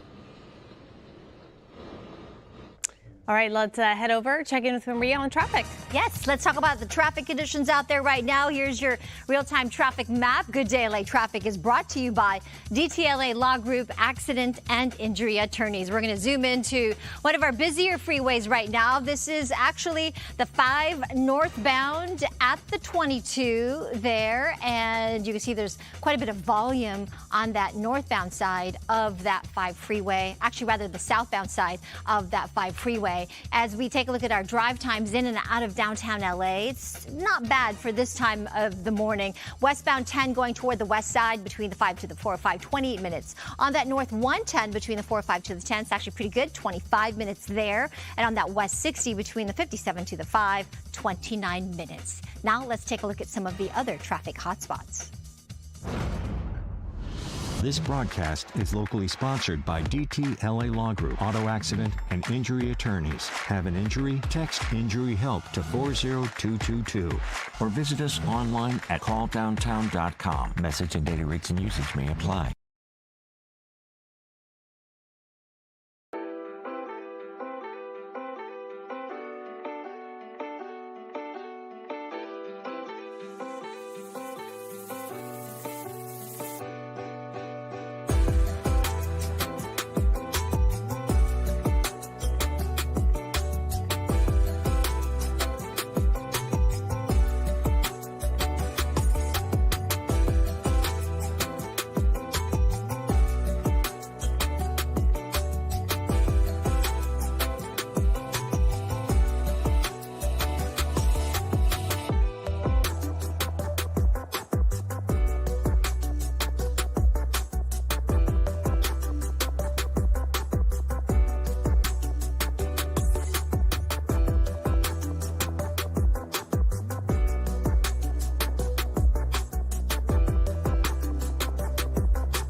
pad making machine, I think they said. Yes, yeah, okay. Welcome back. And now to this, which you'll need your phone for. So take out your phone, look at your screen, because we want you to join us at home in celebrating 250 years of American history by giving back and joining Fox America 250 Food Bank campaign. Fox 11 is supporting the Los Angeles Regional Food Bank, and you can do the same by scanning that QR code right there on your screen or by visiting the website you see there, which is go.fox/America250LA. We hope you'll join us as Fox Corporation honors our nation's spirit of neighbors helping neighbors. Hi, neighbor. Hi, neighbor. Hello, neighbor. You look beautiful in your red. Hi, Sandy. Gotta support Stars and Stripes today. Come on. I know, but I support Mean Girls on Wednesdays. We wear pink, right? And you could change for the game later. I will. Okay. I definitely will, for sure. All right, USA. What time's the game? 5 o'clock. There you go. Entertainment is sponsored by Yamava Resort and Casino. This broke my heart today, but you know, sometimes you turn your mess into a message. Hollywood icon Danny Glover, known best for his role in Lethal Weapon, The Color Purple, Angels in the Outfield, he's revealed that he's been living with Alzheimer's disease for several years now. However, with a strong family behind him, he feels that he has the support to face the incurable brain disorder. Glover is one of more than 7 million Americans over the age of 65 living with Alzheimer's disease, which is a progressive, fatal neurodegenerative disease that robs people of their memories. He wants to spread awareness. Also, it's important to note that African Americans are twice as likely to be diagnosed with Alzheimer's. So, you know, when I say you turn your mess into your message, I'm sure it wasn't easy for him, but to help erase the stigma and to bring some more awareness behind this disease. I mean, more than 7 million people over the age of 65 living with Alzheimer's. I mean, it's not easy for them. It's not easy for their families, their caregivers. So thinking of Danny Glover, one of the greatest actors of my childhood, growing up watching him. And it just gives you pause because you have to appreciate every day that you have because you never know what's going to happen. You truly never know. As my grandma says, tomorrow is not promised. Okay, are you ready? Come with me and you'll sigh because we've got a world of imagination with AI. Wow. A whole new generation of real-life golden ticket holders will compete for a life-changing prize. Or say a most unfortunate goodbye. Does that voice sound familiar to you, Sandra? Yeah, it does. It's Gene Wilder's voice brought back with AI. Now, Gene Wilder's no longer with us. Okay, right. But thanks to modern technology and AI, it is Gene Wilder's voice. Am I wrong though? It sounds a little different? A little different, tweaked. Yeah. Well, Netflix is using AI Gene Wilder to voice their new reality show. Willy Wonka's gonna look a lot different, but not sound a lot different in this new series. It's a new reality competition called Wonka the Golden Ticket.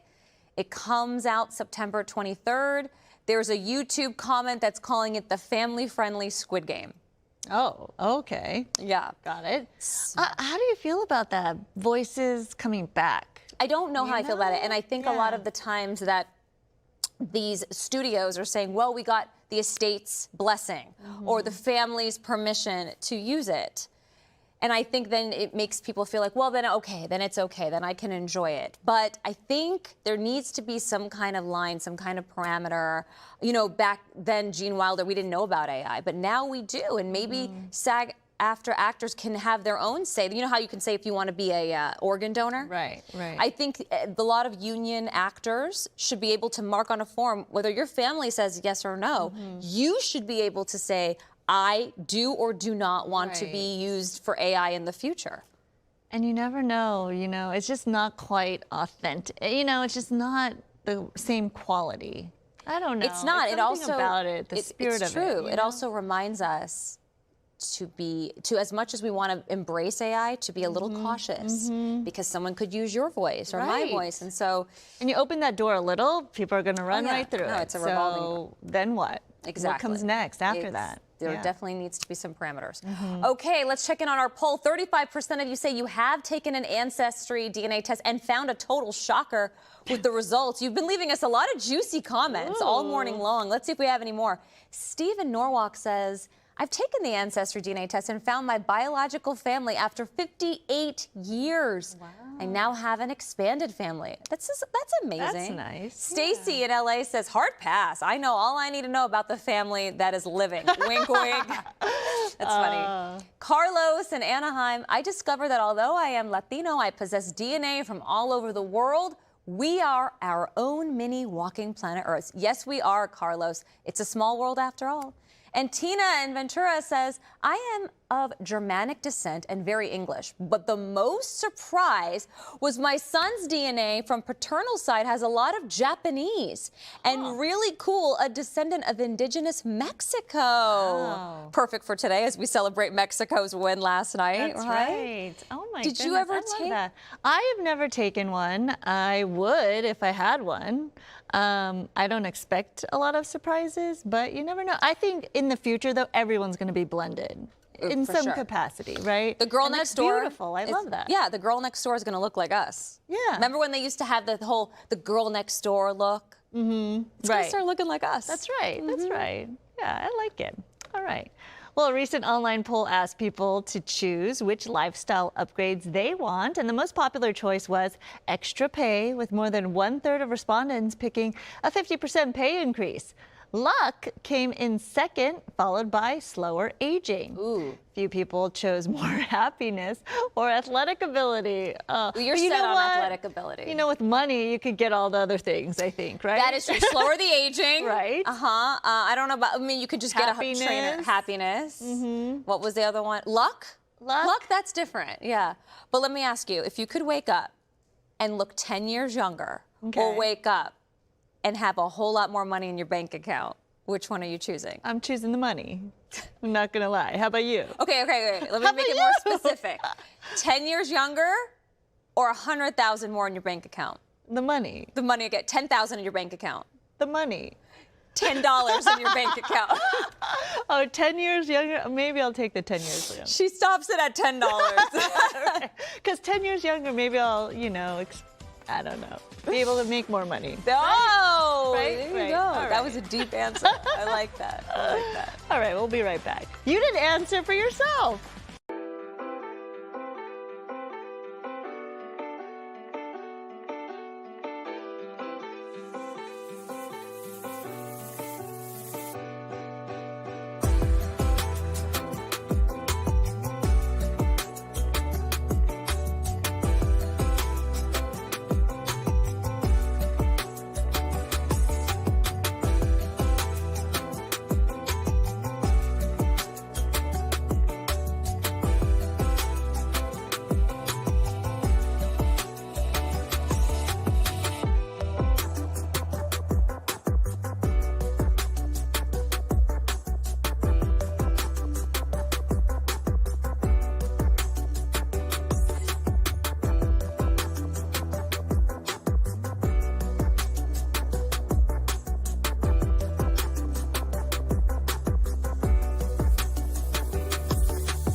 And welcome back to you. I'm meteorologist Maria Quilban. Good Day LA weather is sponsored by Pechanga Resort Casino. Here's a look outside right now at LAX. A lot of people may be coming into town for this upcoming holiday weekend. That was a good choice. If you are streaming us, come here because we do have the best weather. Maybe you're headed out of town just for the day, going up to Santa Clara for that game.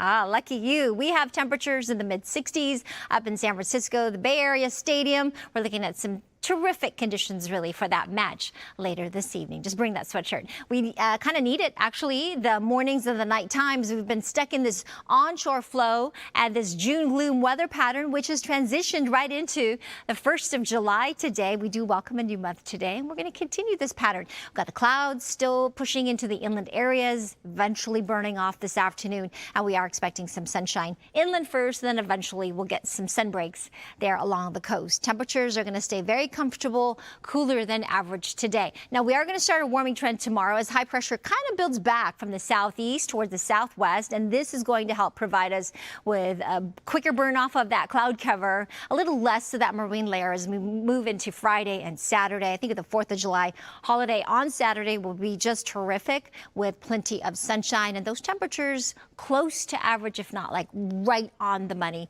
with near average high temperatures. So really tempered and moderated by that sea breeze and the onshore flow. Right now, it's mostly in the 60s. It's 65 in Ontario, 66 in Corona, 64 in Woodland Hills, 63 in Oxnard, to that 65 in Big Bear. Eventually, up into the mountains, we're looking at low mid-70s. There's already a lot of sunshine up at the lake in Big Bear. 85 in the high desert to that 98, not bad in the low desert. Typically, this time of the year, we are talking about triple digits. 77 for the valleys in the Inland Empire, 74 downtown LA to that low 70s along the coast. I'll talk more about the upcoming holiday weekend in greater detail when I come back. In the meantime, stay with us. We'll be back after this quick break.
Good morning. Welcome to 9:30. I'm Roxy Carpadian. Sandra Enda, thanks for joining us. Along with the pink lady, Amanda.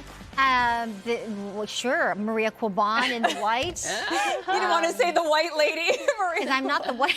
But you know what I want to talk about? Kind of a tan lady. You are a tan lady. I want to talk about your ancestry results. Yours? I have this new pointing thing that I got from the basketball team? Oh, Sophie Cunningham? Sophie Cunningham, Oh, yeah. yeah. Everything's like, you.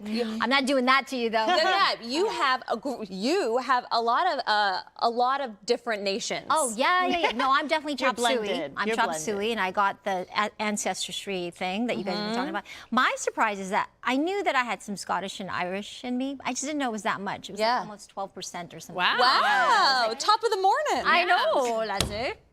My mom is Hapa, so my granddad half is Asian. so my grandfather always spoke with like this Scottish Irish accent. That's so cool. Yeah, more multi-ethnic. I'm chop suey, definitely. Ethnically ambiguous. All right, I'm moving on and I'm moving to the green screen.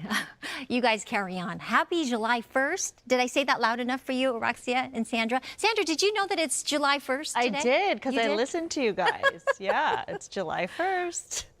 I love it. I love it. All right, we've got the marine layer clearing to some sunshine, sea breeze keeping temperatures below normal.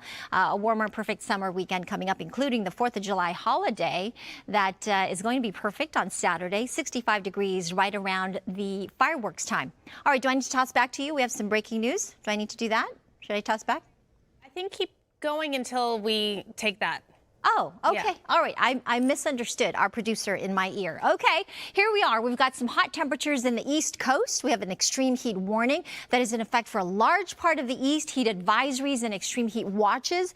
And that is why we are saying we've got the best weather, because we've got an area of high pressure that's really dominating that side of the country. 74 degrees today for downtown. That's just a degree warmer than yesterday. Normal temperature is 80. Our sunset time coming up at 8:08 p.m. Temperatures in the 70s today, which is perfect. 76 in Pasadena, 72 in Santa Ana, 73 in Big Bear, to that 98 degrees in Palm Springs. All right, I'll send it back to you, too. All right, Marie, thank you. So breaking news this morning, federal agents and local authorities conducted pre-dawn raids on a gang-related sex trafficking operation in South LA and Orange counties. The FBI, IRS, Homeland Security, and local police raided this hotel in South LA's Vermont Vista area. Now, the hotel's manager was among 6 people arrested this morning for facilitating and benefiting from human trafficking. Overall, 18 people have been indicted for trafficking minors and young women along South LA's notorious Figueroa corridor. All right, and let's join that press conference right now in downtown at the federal building and listen in. Attorney's office here today, this morning, as part of our human trafficking task force with Homeland Security investigations, IRS, and LAPD, we are announcing the arrest of 10 defendants who have either been indicted by a federal grand jury for trafficking or benefiting from sex trafficking of individuals in the Figueroa corridor. 7 of the defendants are related to our prior operation, Broken Blade, targeting the Hoover Street Gang. 2 of the defendants have been charged separately for sex trafficking, Kylan Young from the East Coast Crips and Dejon Williams from the Neighborhood Crips. Young trafficked a 15-year-old victim through violence. Williams trafficked a 16 and 17-year-old victims, as well as an adult through violence. A 10th individual, Kenny Ray Mann, also a sex trafficker who was trafficking 16 and 17-year-old girls, has been indicted, and he whipped, raped, and punched one of the victims in the case. Over the last 11 months, my office has charged 25 sex traffickers with human trafficking violations, carrying 10 to 15-year mandatory minimum prison sentences. That's more than the preceding 5 years combined. Operation Broken Blade is the first gang RICO case for human trafficking brought in the history of the Central District of California. The indictment is extremely lengthy, and it details out horrific facts of the case. There's tons of photos and images that are being displayed here on the TV. That's from the indictment. The indictment charges 18 defendants in 65 counts. 17 defendants are charged in a RICO conspiracy. 3 of those defendants, Armstead, Mountain, and Melendez, sex trafficked children as young as 14 years old. High school freshmen too young to drive, but who were forced into cars with strange men to have sex for money. That's the type of defendants we're dealing with today. These defendants recruited runaways, girls from foster care systems, and other vulnerable victims who turned to social media for affection, but these defendants ended up grooming them, recruiting them, and exploiting them. The first superseding indictment identifies 51 victims, children and young women who are physically and psychologically abused in an exploitation cycle for profit. Just this morning, we identified 5 additional victims as part of this operation, just this morning. And law enforcement is working with those young adults to get them services and much needed help. The victims in this case have faced extraordinary and horrific violence as part of this operation. This is how they accomplish the sex trafficking in Figueroa. They do it first through coercion and then through violence. As an example, one of the defendants bit off one of the girl's cheeks. He bit it out, her cheek down to the cartilage. She had to get hospital care and stitches to get that repaired. One victim was beaten with a Rolex watch wrapped around his hand, a pimp's hand. One victim was forced to engage in sexual activities. On the same day, she was forced to have an invasive abortion procedure. One victim was choked to the point of asphyxiation. One victim was thrown out of a car and carjacked with children in the back seat. Horrific. In addition to charging the sex traffickers, we've also charged the people who are benefiting from this horrific conduct down in Figueroa. One of those is the manager of the Stadium Inn, which is a hotbed of where the Hoovers and Hoover Associates sex trafficked their victims. He's charged with knowingly benefiting from sex trafficking. The manager, Ahir Mukesh Kumar, admitted that up to 90% of the rooms he rented at the Stadium Inn were for prostitution. 90%. He keeps half of the proceeds from those activities. He's making a lot of money off the exploitation of these young women. He's even admitted to having parents, or their parents came looking for missing children at his motel, but he continued allowing these activities to persist. Mukesh Kumar said he would rent to anyone who has the ability to pay, regardless of their intentions. He did not care. What I want to say is this case represents some of the worst defendants our prosecutors interact with and prosecute. It's horrific. But what I will say is that the work of the men and women of LAPD and the federal agents represents the best of the best in law enforcement. These men and women literally saved these women's lives. They saved the lives of these young children and young adults there in Figueroa being extorted and exploited. And so we are very proud to stand with LAPD in this operation. This is this activity should not happen anywhere, let alone in a fine city like Los Angeles.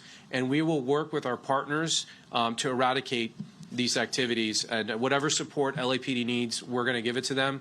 The best support we can give them is locking up these defendants for a very long time so they can never do this again in the near future. So with that, let me introduce the head of HSI for Los Angeles, Eddie Wang, to say a few comments. Thank you, Bill. Good morning. My name is Eddie Wang, and I'm the special agent in charge for Homeland Security investigations here in Los Angeles and for the state of Nevada. I want to first start out by thanking you, the members of the media attending today. By shining a spotlight on sex trafficking, you are letting the communities that we serve know that HSI, the LAPD, IRS, CI, U.S. Attorney's Office, and our law enforcement partners are fully committed to eradicating this scourge in Los Angeles. And more importantly, you are letting the victims know that we are here to help them.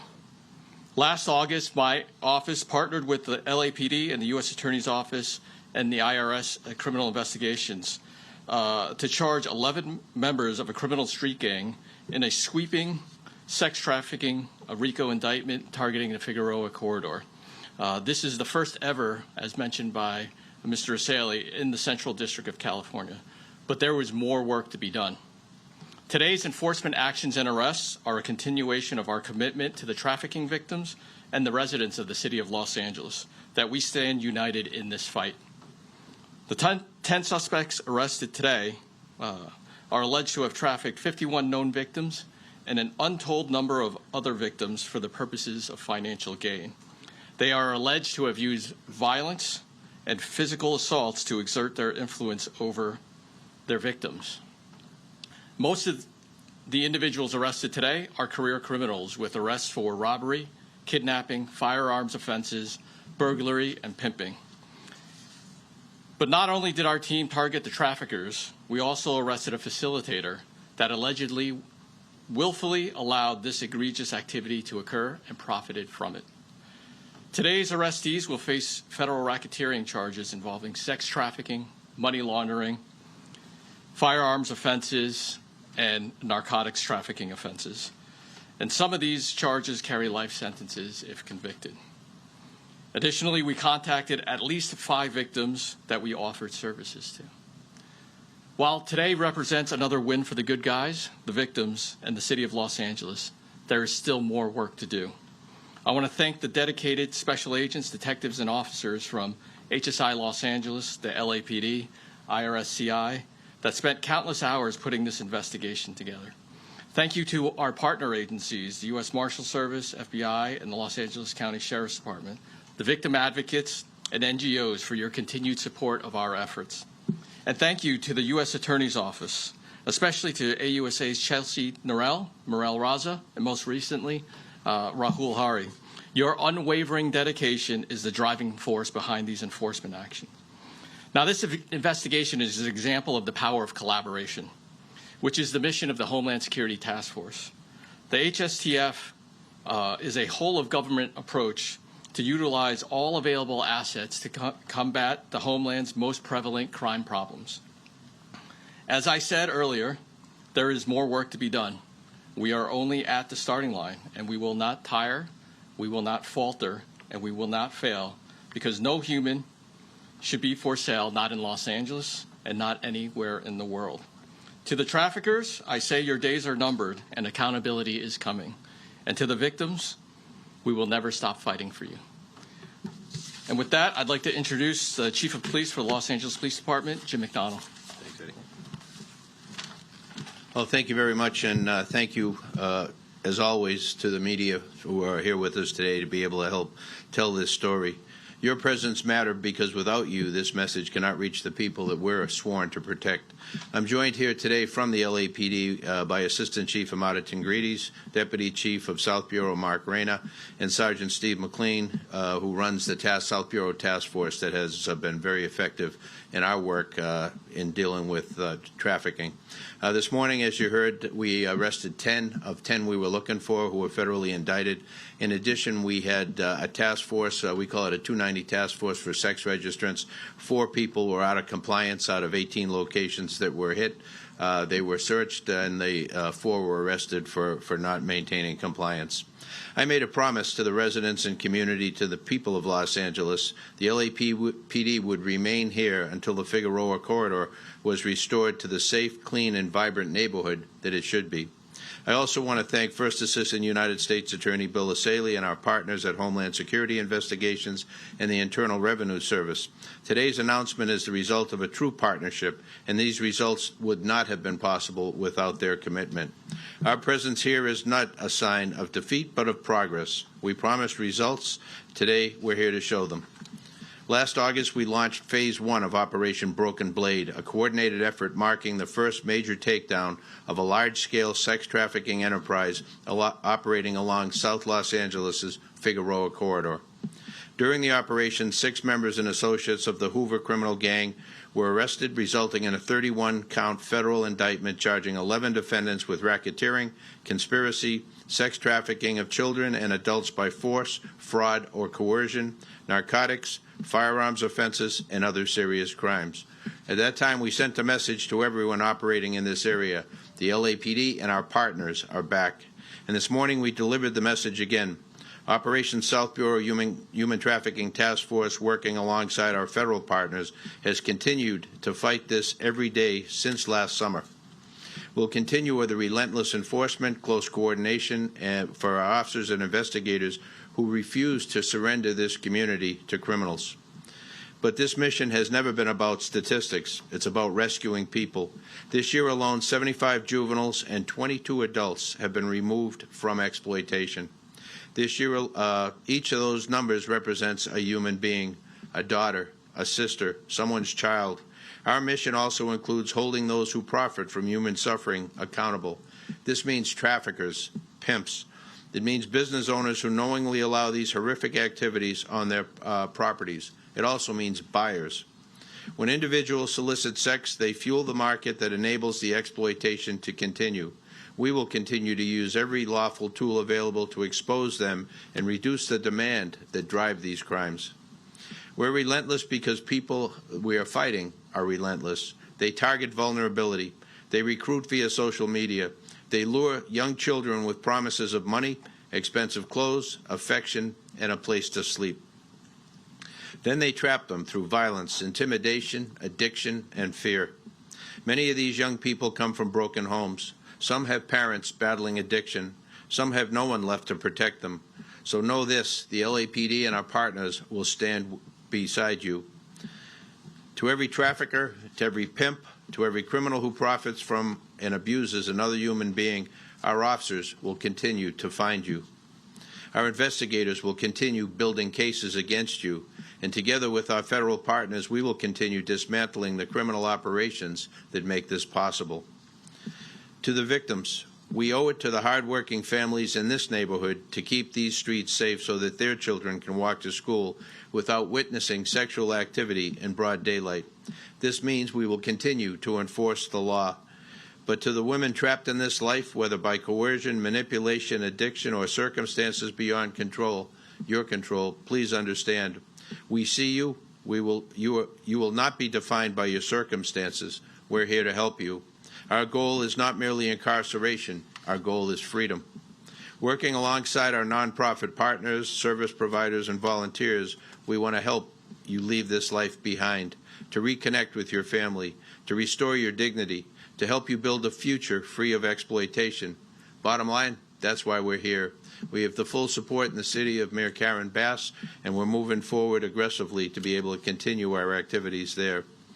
By working hand in hand with our federal partners, we're doing far more than making arrests. We're dismantling the infrastructure that enables human trafficking to thrive. We're rescuing victims. Together, we're reclaiming this corridor for the people who have always deserved better. Human traffickers, this is not a safe place for you to operate. Survivors, we will support you every way we can. And to the community, thank you for your patience. Please continue to report all concerns to our officers in the field. Thank you again to our partners here with me today who share this message, and to you, the media, for helping us tell our story. The LAPD will continue working to keep the Figueroa corridor and all Angelenos safe. It's now my honor to introduce our partner from the Internal Revenue Service, the Special Agent in charge of criminal investigation, Darren Lim. Thank you. Thank you, Chief. Thanks, Darren. Good morning. My name is Darren Lien. I'm the Special Agent in charge of IRS Criminal Investigations Los Angeles Field Office. Today's joint operation demonstrates our full commitment to work with our law enforcement partners and the United States Attorney's Office to combat child exploitation and sex trafficking. It doesn't matter if you're directly involved or assisting on the sidelines. The message is clear. We will hold you accountable. The financial side of this investigation was conducted by IRS Criminal Investigations Los Angeles Field Office. Our work revealed that individuals who operated Stadium Inn, a motel which provided the infrastructure for the criminals to thrive and for the crimes to carry on, received hundreds of thousands of dollars in illicit proceeds. These funds were hidden through falsified documents, evasion of reporting requirements that ultimately went to enrich the individuals that were involved. IRCI special agents followed the money across complex transactions, ultimately exposing the full extent of the criminal conduct. I would like to thank our law enforcement partners here from HSI and LAPD, as well as the U.S. Attorney's Office, for their unwavering support and for their partnership. Again, let all of us be very clear on the message. If you seek to profit from crime, we will come after you. Thank you. On this poster board here, you can see all the defendants who have been arrested and charged as part of this human trafficking operation in Figueroa Corridor. There's 25 defendants total. Those down here have been previously charged in our prior charging instruments. The ones on top are the defendants we're announcing this morning. So you can see this is a continuation, and it will continue. We will continue to add to this list. If other people think they're going to go there and pick up where they left off, then we're going to be seeing them shortly here in a few months in our custody. And the message we want to get out is, I don't care if you're directly trafficking or if you're benefiting, we're going to charge you federally. This motel owner, I mean, it's unconscionable that he knows what's happening at his establishment and he continues to allow it and most horrifically benefit and profit for it. So anybody who assists a sex trafficker, you're on notice. You will be charged federally. Don't do it. So with that, we'll take a few questions if you have any. Yes, ma'am. Can you break down again the numbers? So the bottom row of 11 is all people. That's from August, from part 1. Is that correct? Yes. And then the top 10 are today. Correct. Can you break down again the number of victims, the numbers of arrests, and the numbers in the indictment? Because there was a few different things thrown. I just want to make sure we have it all right. So 11 previously charged. Okay.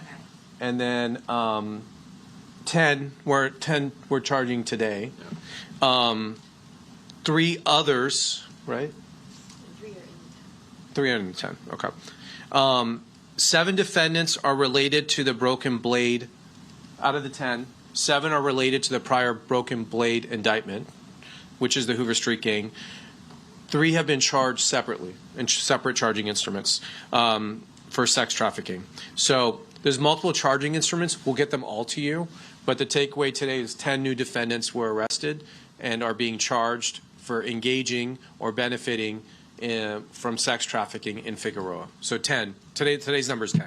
And then with that 10, I know that when we were there at the end, they said it was the on-site manager who lived there and then the 2 owners. So are those 3 more people on top of the 10? I don't think we haven't charged the owners yet. We have not charged the owners yet.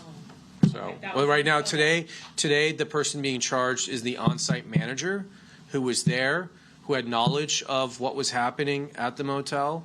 And based on the evidence we learned from today's search warrants and today's interviews, we will consider additional charges for other potential targets. Yes, sir. For Chief McDonald, just heard that because of this, there's been hotspots in other neighborhoods, primarily Koreatown and Western. Can you speak to that and how you guys are dealing with that? Sure. No, thank you for the question. The question was, it was a displacement as a result of this. I drove down Figueroa last week, and there were considerably fewer people out there on the street engaged in this activity. So we have seen some displacement to other parts of the city. We're not closing an eye to that. We're taking our resources and putting where the problem is. And so we continue to focus, gather intel as to where people are operating, where they have moved to, and we'll address them where they are, no matter where that is in the city. Thank you. Yes, Joe. So you had a couple weeks ago Operation Through the Northern Park. You have this one going on. Can you talk about how the feds are getting involved with LAPD in any sort of operations? Yeah, I mean, well, despite what you hear in the media, we work very well with our local partners. We often work in a lot of operations with LAPD, and we really need them for a lot of our operations. So with the exception, I would say, of immigration enforcement, which, you know, we understand their position on that, every other area we work hand in hand. And so what we do is we offer tools that they don't have. So we have resources, we have personnel, we have techniques and technology that's not always available to the locals, and most importantly, we have charges that they don't have. So we're able to charge people with more serious violations than what they would normally be charged with on the state side. And also we have mandatory prison sentences, and we can lock up, again, these offenders for a long time, up to including life in prison. Following up on that, but what do you, I mean, if you weren't involved, if the feds weren't involved, would they not be in jail as long? I mean, Chief, do you want to? No, they wouldn't be. They'd be doing state time. Federal time, when you get it, you do 85% of your sentence. In the state, you don't do anything close to that. And so there is a considerable disincentive to be federally convicted for the amount of time that you're going to do. You're going to be somewhere other than close to home. There's a lot of downsides to that. One of the individuals this morning, I was told, when he was arrested and was coming to the federal building and realized that this was a federal charge, literally got sick. And so you can tell the impact it has on people. How did it help you? It helps us by cleaning up the streets, not only short-term but long-term, and sending a very clear message that it's not just the LAPD or any other single department. It's all of us working together as partners. And like any crime or criminal enterprise, follow the money. That's where the IRS comes in, are great partners to us on that. Yeah, it's a good point, a good message. You may be thinking you're just getting arrested by the LAPD. That may be the old mindset. But just because they arrest someone doesn't mean we can't charge them. And whether it's sex trafficking or whether it's selling drugs in MacArthur Park, our prosecutors are on the sidelines and we're ready to adopt those cases and hit them with mandatory minimum prison sentences. So the word should get out. If you were not afraid of the LAPD before, you should become more afraid of them now that they have our support. Yes, ma'am. I was told today that the hotel owners are also under investigation. Can we expect a phase 3 of Operation Broken Blade? And also a question from my station. Did the timing of this have anything to do with the World Cup? We know we had heard a lot about human trafficking during these events. So a couple things. One is we will never stop investigating and charging these cases. Every time we do one of these operations, we get more intelligence. We get their phones. We find more victims. So we follow that evidence wherever it goes. I'm not going to speak about anyone else who may or may not be investigated or charged at this time, but I can assure you, wherever the evidence takes us, we will bring more cases. We're not done here. This is a full-time job. These prosecutors wake up every day and they think about how they can rescue more victims and charge more defendants. So more will come. Whether this had to do with the World Cup, I don't think so. I mean, we did this operation in August, and we always had a plan to do a phase 2. And so it just happens to be that there are World Cups here. But I think it's a good message because anytime we have these sporting events or some big events, we see a huge uptick in sex trafficking. People are coming in from out of the state, out of the country, and there's a higher demand. And so we see an uptick. So we always make a concerted effort to increase awareness and enforcement for sex trafficking, human trafficking, anytime we have large sporting events like the World Cup or the Olympics in the near future. Yes, sir. Yeah, go ahead. For the 10 that were detained today specifically, what federal crimes are they facing, and what would be the sentences for those crimes? So you have up to 10 now. So you've got RICO conspiracies, you've got sex trafficking of a minor through force, fraud, and coercion, you've got money laundering, you've got conspiracy to distribute drugs. We have benefiting from sex trafficking, interstate or foreign travel or transportation in aid of racketeering. We have structuring. So basically, any charge we have evidence for, we're gonna charge them. In this case, the mandatory minimum. Some of them face a 10-year mandatory minimum.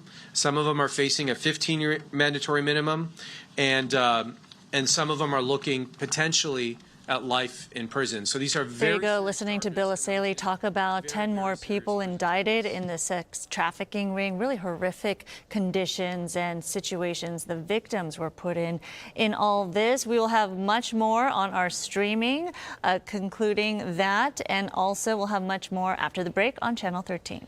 I don't know that we're going to announce what we're actively investigating, but I don't know, Chief, if you want to talk about some of these other neighborhoods. No, there are other locations throughout the city, throughout the county, and beyond.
for my kids.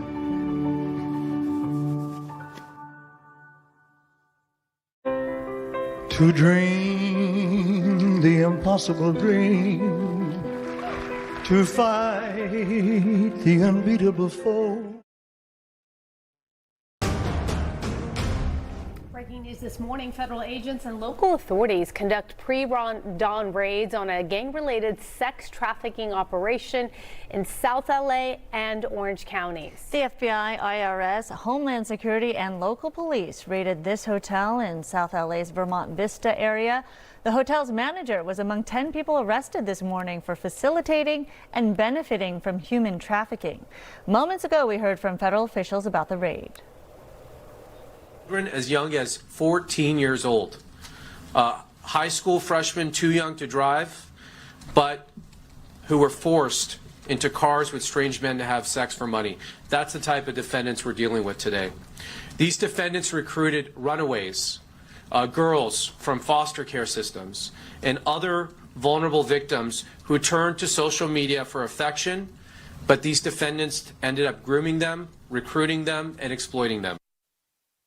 We have our Gigi Graciet there, and we'll have more information as we get it. This morning, where Gigi was for her live shot in front of the inn there on Figueroa, we found the manager there, who's the on-site manager. He was also arrested, and Bill Isali said that he admitted to saying that 90% of the business he was doing at that inn was coming from this prostitution operation. And he would get half the cut, He would right? get half of the proceeds, money. yes. So 51 victims, and he did mention that additionally this morning, 5 new victims have come forward. A really horrific conditions Terrible. and experiences that they endured, those victims, certainly survivors in all this, and hopefully will get the help that they need.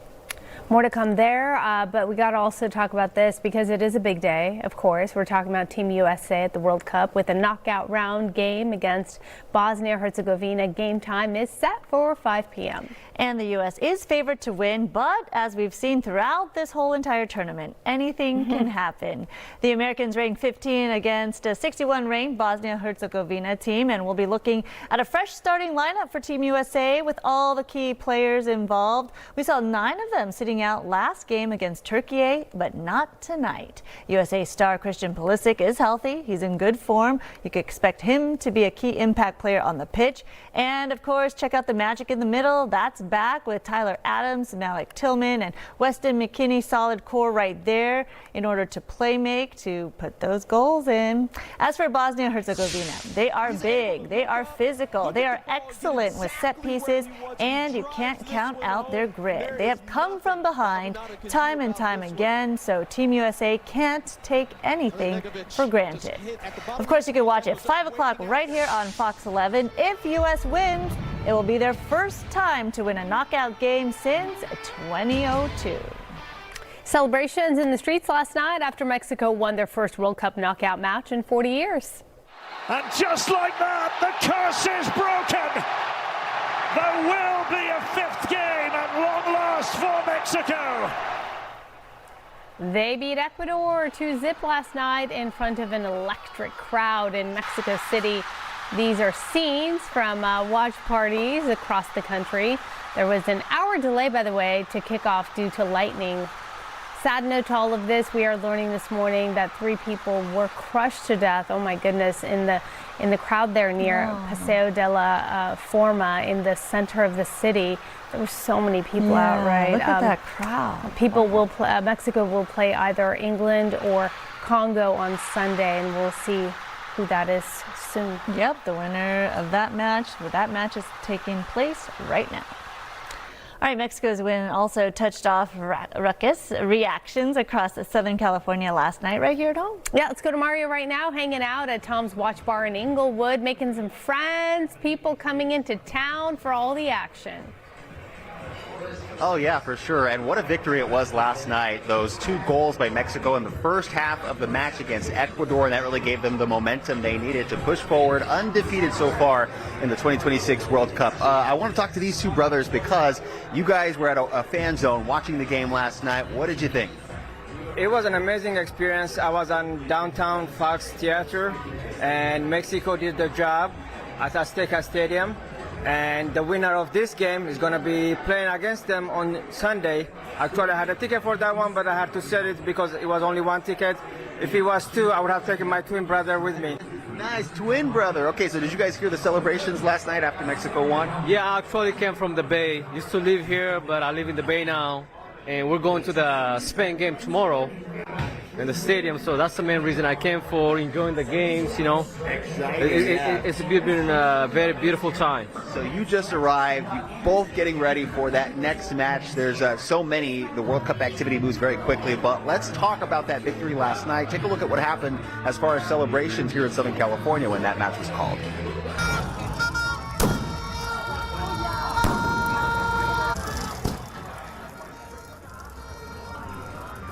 Yeah, so celebrations happening last night. This is one of them. Fireworks and Mexican flags filling the streets in East LA. This took a serious turn as law enforcement moved in to clear the street, and we did learn 3 LA County Sheriff's deputies were injured, 2 from fireworks, another hit by an unknown object, and 2 people arrested for assault with a deadly weapon on a peace officer. And celebrations also happening in Orange County. Skyfox was overhead as fans took to the streets of downtown Santa Ana, flags and fireworks there as well, and people surrounding cars at one point, rocking them back and forth. Fortunately, no reports of any injuries or arrests. Meanwhile, celebrations in the San Fernando Valley got a little out of hand at one point.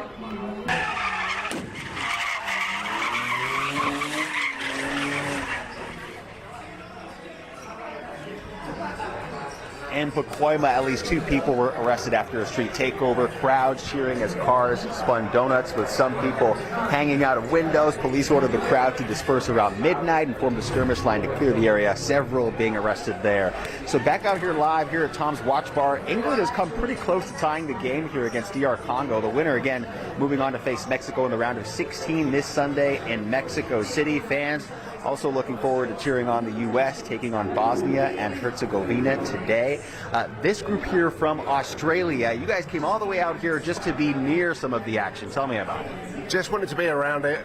I went to Qatar in 2022, the last World Cup, and it was fantastic. And thought we'd bring the boys here and have a great time. And so a family affair here. And what do you think being here? Is this your first time in California? Yeah, first time in America, let alone California. So yeah, it should be good. I haven't seen much yet, so just landed, so hopefully it'll be good. Yeah, you guys are getting the party started early, so you're not the only ones here who landed and immediately came to one of these watch party locations. For now, in Inglewood, I'm Mario Ramirez. We'll send it back to you. The party will keep going. All right, Mario, thank you. What a big win for Mexico. We do have breaking news here. 2 people scaled the Empire State Building, unfurled a banner urging world peace there. They are nearly 1,500 feet high. The banner reads, "When the power of love beats the love of power, the world knows peace." It's not immediately clear who the 2 people are or what group they're with and how they got up there, but that is the case right now. Protesters scaling the Empire State Building. Do you see that? I don't really see the banner, but you can see it is on the very top part of the building right there. Clearly, how they got up there is a mystery at this point. But hopefully we'll get a better shot of that apparently banner. It's at the very, very, very top, which we can't see right now, but oh my goodness. Okay, all right. There's that, then there's this. New this morning, President Trump just took his first trip on the new Air Force One.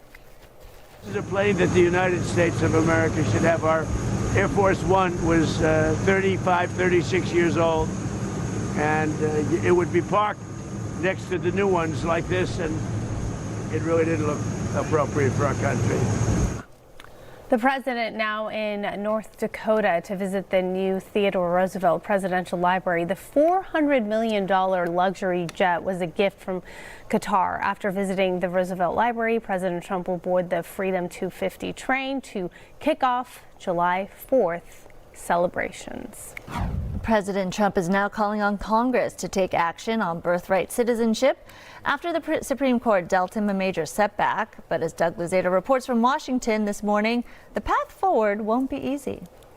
The court, as expected, rejected the president's argument that he could end birthright citizenship on his own, but he is not giving up.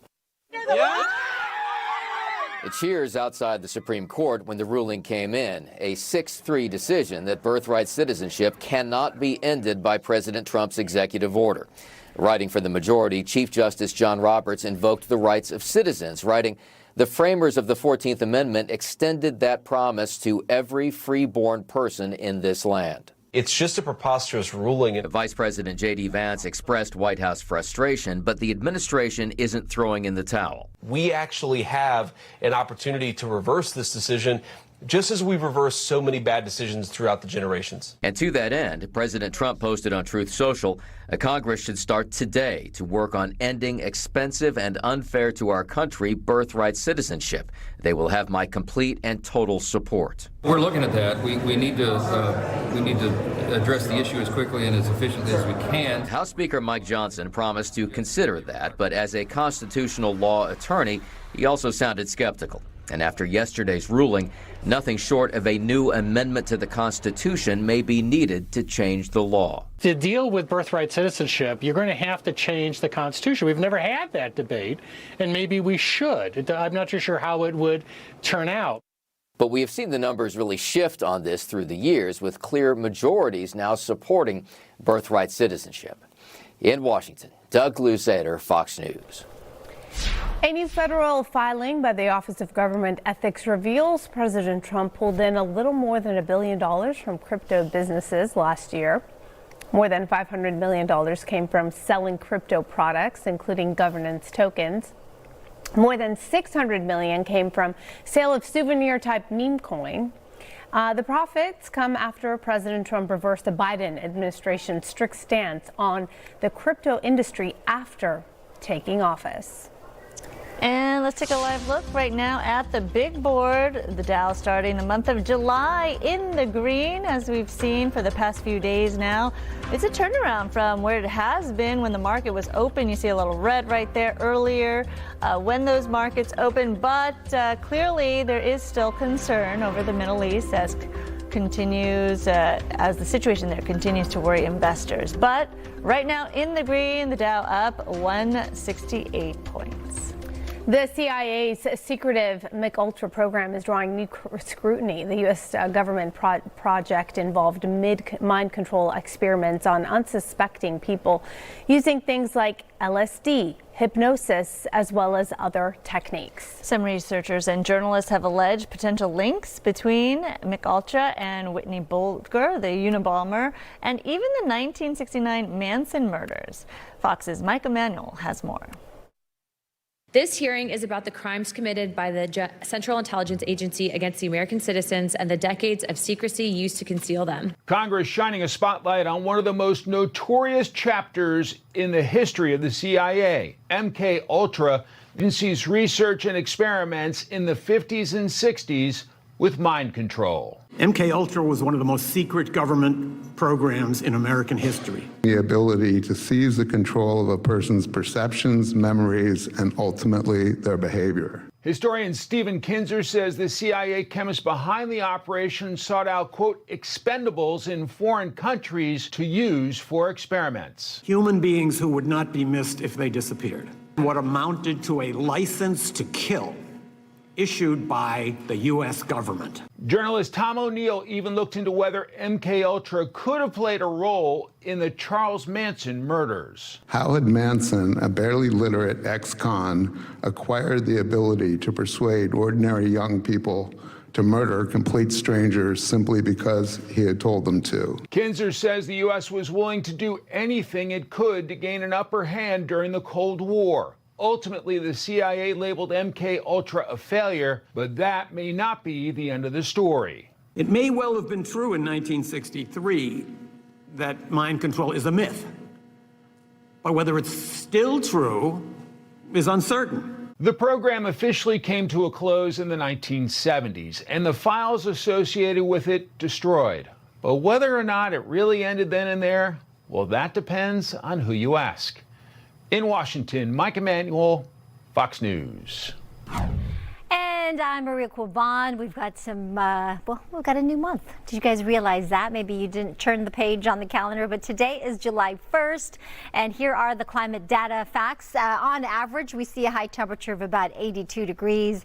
We don't get much rain, about 2/100th of an inch. So July is actually the second driest month of the year behind the month of August. And it does warm up quite a bit in July, just not today. Today, we're going to continue this trend with the onshore flow in the marine layer. You can see how the clouds have extended inland once again, and those arrows showing you that flow from the west-northwest, bringing in that slightly cooler air mass over us right now. So that's really helping to temper down those daytime high temperatures. We're going to continue this today. Tomorrow, we'll start to see the warming trend. Area of high pressure to our southeast is going to start to build back over SoCal just a little bit, and that's going to not get rid of the cloud cover of the marine layer, but it will provide us with a quicker burn off of that cloud cover as we get into tomorrow, Friday, and Saturday, and that will translate to some slightly warmer temperatures. I do think the 4th of July holiday on Saturday is going to be a perfect one here in SoCal with temperatures close to average, even some areas slightly below. Right now, it's in the 60s mostly, 63 in Santa Clarita, 67 in Santa Ana, same for Corona, Riverside, 66 in Big Bear, so still on the cooler side. But if there's sunshine where you are, which is a lot of the inland areas, then it feels good. It feels warmer with that sunshine out. 85 should be the high temperature in the high desert on average. The Coachella Valley in the low desert, upper 90s. That's nice. Typically, we will be talking about those triple digits now. 73 degrees up into the mountains eventually. Those winds will kick in as usual in the afternoon and evening. So just watch that if you are driving in and around the low desert areas or the mountains later on today. 71 along the coast for that high. 74 for downtown LA, to the upper 70s for the valleys and the Inland Empire. I'll show you the rest of the forecast coming up in just a bit, but first let's talk about traffic. Good Day LA traffic is brought to you by My Home Sold. As we zoom in, you can see where the freeways here are actually really looking good. This is on the southbound 55. The cars coming at you here on the left-hand side at the 22, going to Orange County here. Both sides of the 55 looking really nice at this hour. Here are the drive times coming in and out of downtown LA. On that westbound 10 going towards Santa Monica between the 5 to the 405, just 22 minutes.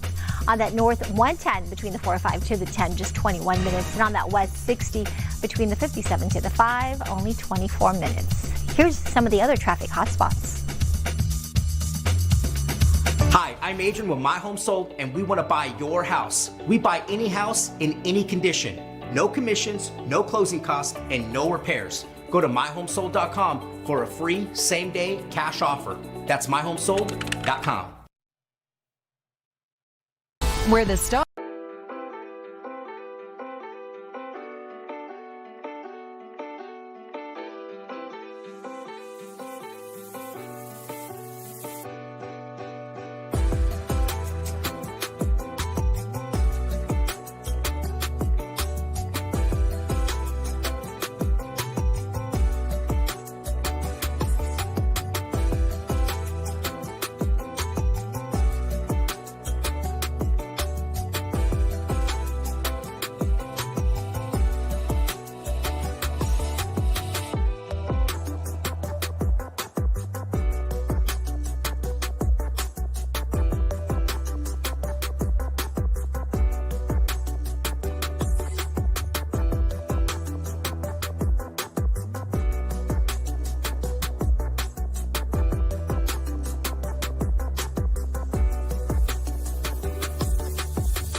welcome back. Something special here, and you're going to need your phone, so grab it if it's not already in your hand. Take a look at your screen because we want you at home to join us in celebrating 250 years of American history by giving back and joining the Fox America 250 Food Bank campaign. Fox 11 supporting the Los Angeles Regional Food Bank, and you can do the same. Scan that QR code on the screen or visit the website you see right there, go.fox/America250LA. We hope you'll join us as Fox Corporation honors our nation's spirit of neighbors helping neighbors. Serena Williams shakes off the rust at Wimbledon, playing her first competitive match in 4 years, but she couldn't get the win. Serena played her first singles match as part of her comeback campaign after retiring at the U.S. Open in 2022.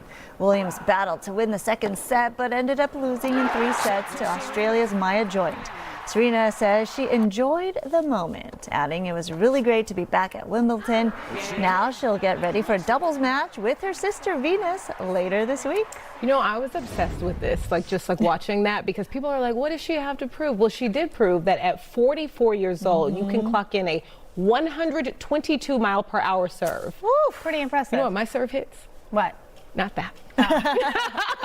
She's strong, that's for sure. Yeah. So it's very impressive. It is. Yeah. Gosh, what a comeback. 44 years old, and know. she held the next generation and won a set. I just think she just still proved why she's the greatest. And 4-year break. Hello. A 4-year Two break babies. to come back. Yeah. It's very difficult, as we know. All right, not coming back is LeBron James. Right. He's leaving Los Angeles. Way to bring it down, Sandra. Also, he's not the only one. No, that's right. I know. I'm like, everybody's leaving LA. What's going on there? Yeah, 2 major NBA stars are leaving the city. First, let's talk about LeBron, because for the first time in 8 years, he is not going to be suiting up in purple and gold. And then we learned of reports that the Clippers are trading Kawhi Leonard, sending him back to the Raptors. Now, where will LeBron go? That hasn't been decided. We have some thoughts, though, but, we do know his agent told the team they can just move on without him, as he's going to be going somewhere else. Sports pundits say LeBron kept the Lakers relevant. He led the team to a championship. Do you remember the bubble back in 2020? Even so, LA fans, well, they have mixed feelings. I can't believe it until I see him with a new jersey. I mean, he's up there with all the players who were able to come and give championships to LA, so I think he's a Laker. He's a Laker for life. He's old. He's still good, but he's old. So, I think it's time to move on. Yeah. Lakers president Jeannie Buss issued a statement on social media. I'll read part of it. She wrote, LeBron James is one of the greatest athletes in history. We will always be thankful for his 8 years with the Lakers, including the title he led us to in 2020 under the toughest imaginable circumstances and the countless records he broke in purple and gold. She was saying thank you, and then LeBron wrote back and he was like, no, thank you. Truly an honor to wear the purple and gold while trying to continue the greatness and legacies that came before me. Hope I made a few proud during my stint. All the stars from Luka Doncic to NBA icon Kareem Abdul-Jabbar, they were all paying tribute to LeBron. Magic Johnson even said LeBron created a whole new era for the Lakers. And he really did. He created a new era for the Lakers. And unfortunately, this is now the end of that era. Let's go on from the Lakers to the Clippers. You want to talk about Kawhi? While there is no official word from the Clippers, ESPN is reporting the team is looking to trade Kawhi Leonard to the Toronto Raptors in exchange for Brandon Ingram, Grady Dick, 2 future first-round picks, 1 first-round swap, and 2 second-round picks over the next 5 years. Kawhi won a championship with the Raptors back in 2019. Of course, he also won with the Spurs in 2014. He was named NBA Finals MVP in both of his championship seasons. He's a 7-time All-Star and a 2020 All-Star Game MVP. So this is why a lot of people had hope when we found out he was coming to LA. Plus, he's born and raised here. It turns out more important than, being home is getting paid. That's what reports are, that Kawhi wanted to get paid.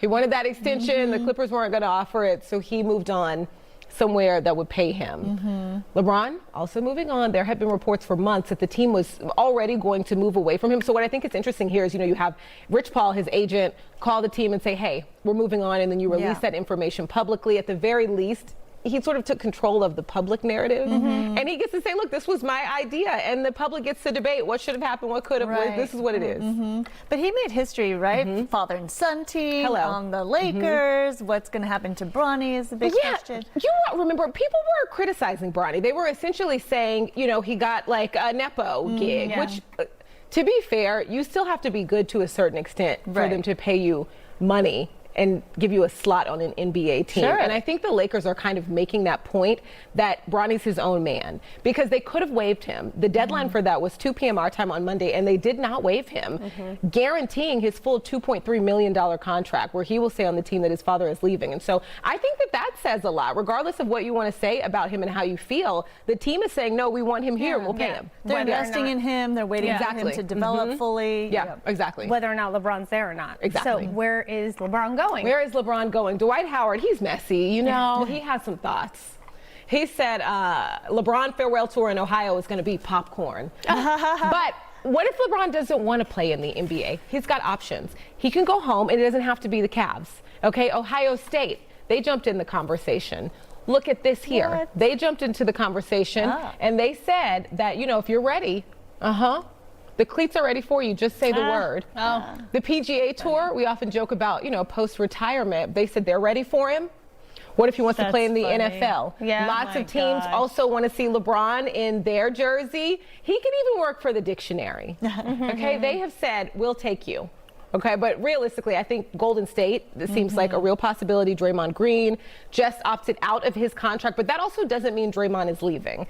It most likely means Draymond is going to re-sign with Golden State, with the Warriors, stay there, but just give the team a little more space, a little more cap space to maybe sign somebody like LeBron, and we'll see. But record-breaking, record-extending 24th season is what we are about to see with LeBron.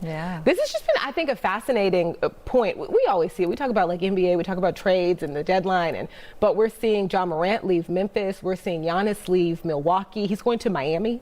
Him and his wife and all those kids have a bunch of really cute kids. They're going to enjoy the beach. LaMelo Ball from Chino Hills. Bottom line, there's options. There are options, yes. All right, thank you, Brooke. We're going to take a break. We'll be right back.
11.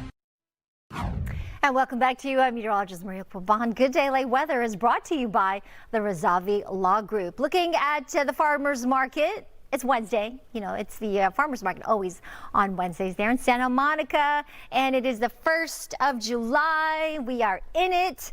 It's supposed to feel more like summer, but you know what? It's actually been feeling more like fall or late spring with our temperatures staying below average. And we're going to have the best weather. 4th of July fireworks forecast. Just a quick peek ahead at the weekend. Right around 9 p.m. is when those fireworks shows will go off. Around 65 degrees. You'll need a light sweatshirt, I think, with just a few clouds starting to roll back in. You know, when I say we have the best weather, consider what we are expecting in the east, the Midwest, parts of the Mid-Atlantic, and the South even. Lots of these extreme heat warnings, potentially very dangerous temperatures beginning today into the holiday weekend with triple digits and really poor recoveries during the overnight hours. And we're going to be talking about some dangerous heat on the other side of the country. Heat that they haven't seen in decades, potentially, with those triple digits. Conversely, with that big dome of high pressure there, we've got an area of low pressure here in the east. So this trough or this dip in the jet stream is what is allowing this cooler air mass to move in over SoCal and pushing that cloud cover all the way to the Inland Empire in the mornings and the nighttime hours. And we're going to continue that trend and pattern really into the upcoming holiday weekend. We may see a little less of that marine layer, but it'll be out there still, especially in the mornings. 71 degrees in Inglewood today. There's the heat. All you got to do is go all the way to the Coachella Valley, out towards the Inland Empire, but 100 expected in Indio today. Considering that, though, really just 80s and 90s for the Palm Springs area, 98 today. 81 in Ontario, not bad at all. 77 in Woodland Hills, 74 downtown LA, 72 in Santa Ana. When I come back, I'll show you the 7-day forecast. In the meantime, I will send it to you guys. All right, thank you so much, Maria. Breaking news this morning, several people arrested in a pre-dawn raid of a human trafficking operation in South LA and Orange County. Gigi Graciette live in downtown LA with the very latest. Gigi.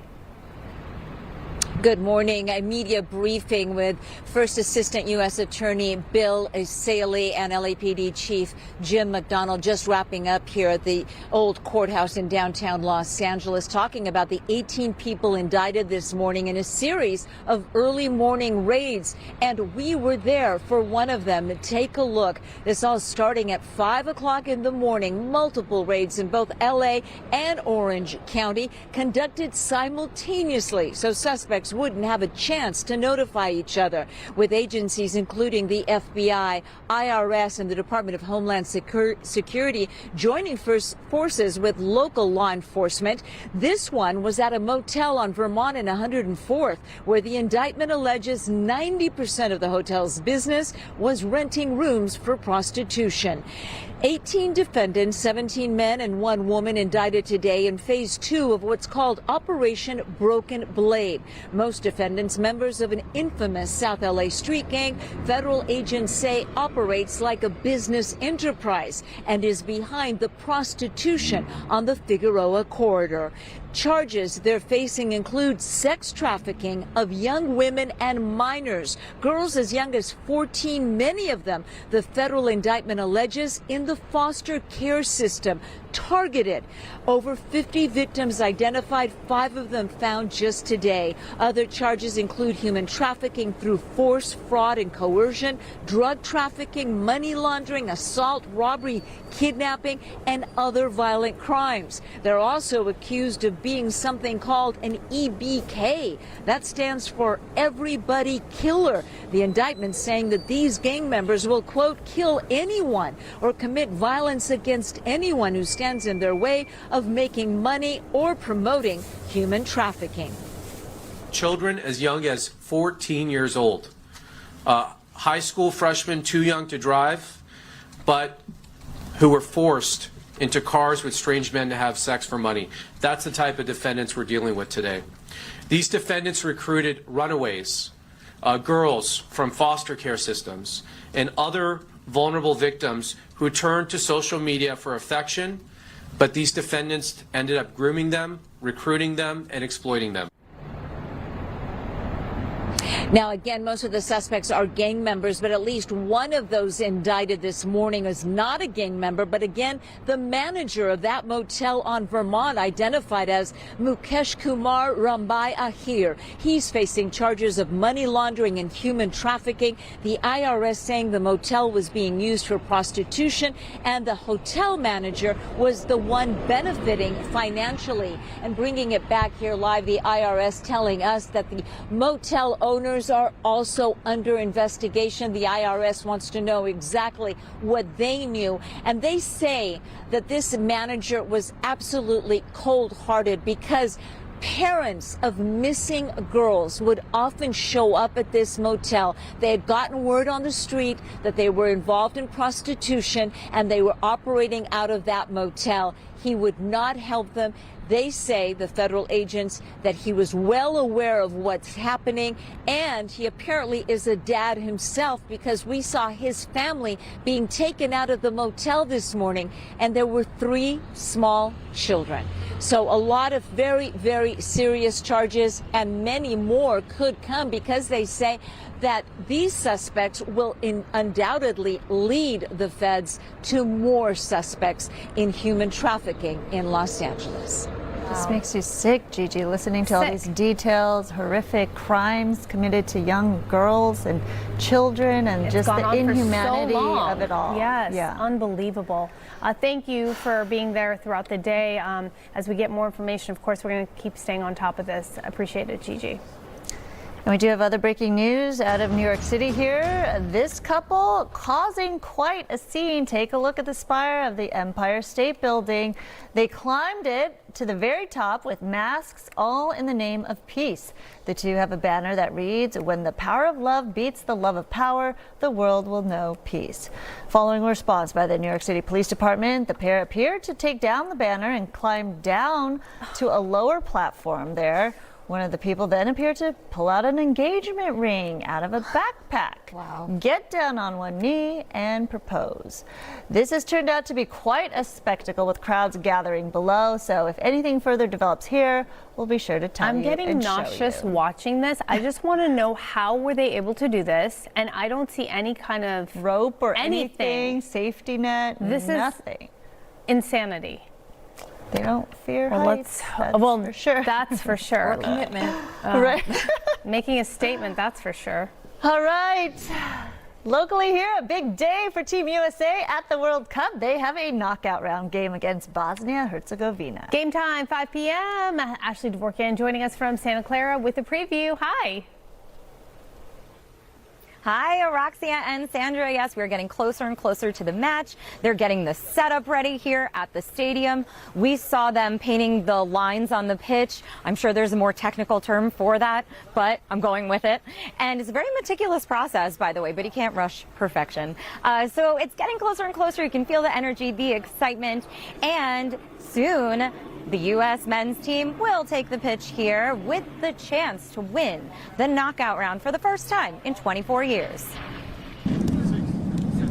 It's win or go home today for the American men as they take on Bosnia in the World Cup's first ever round of 32. The U.S. is favored, but head coach Mauricio Pochettino says his team is treating every match like it's the last.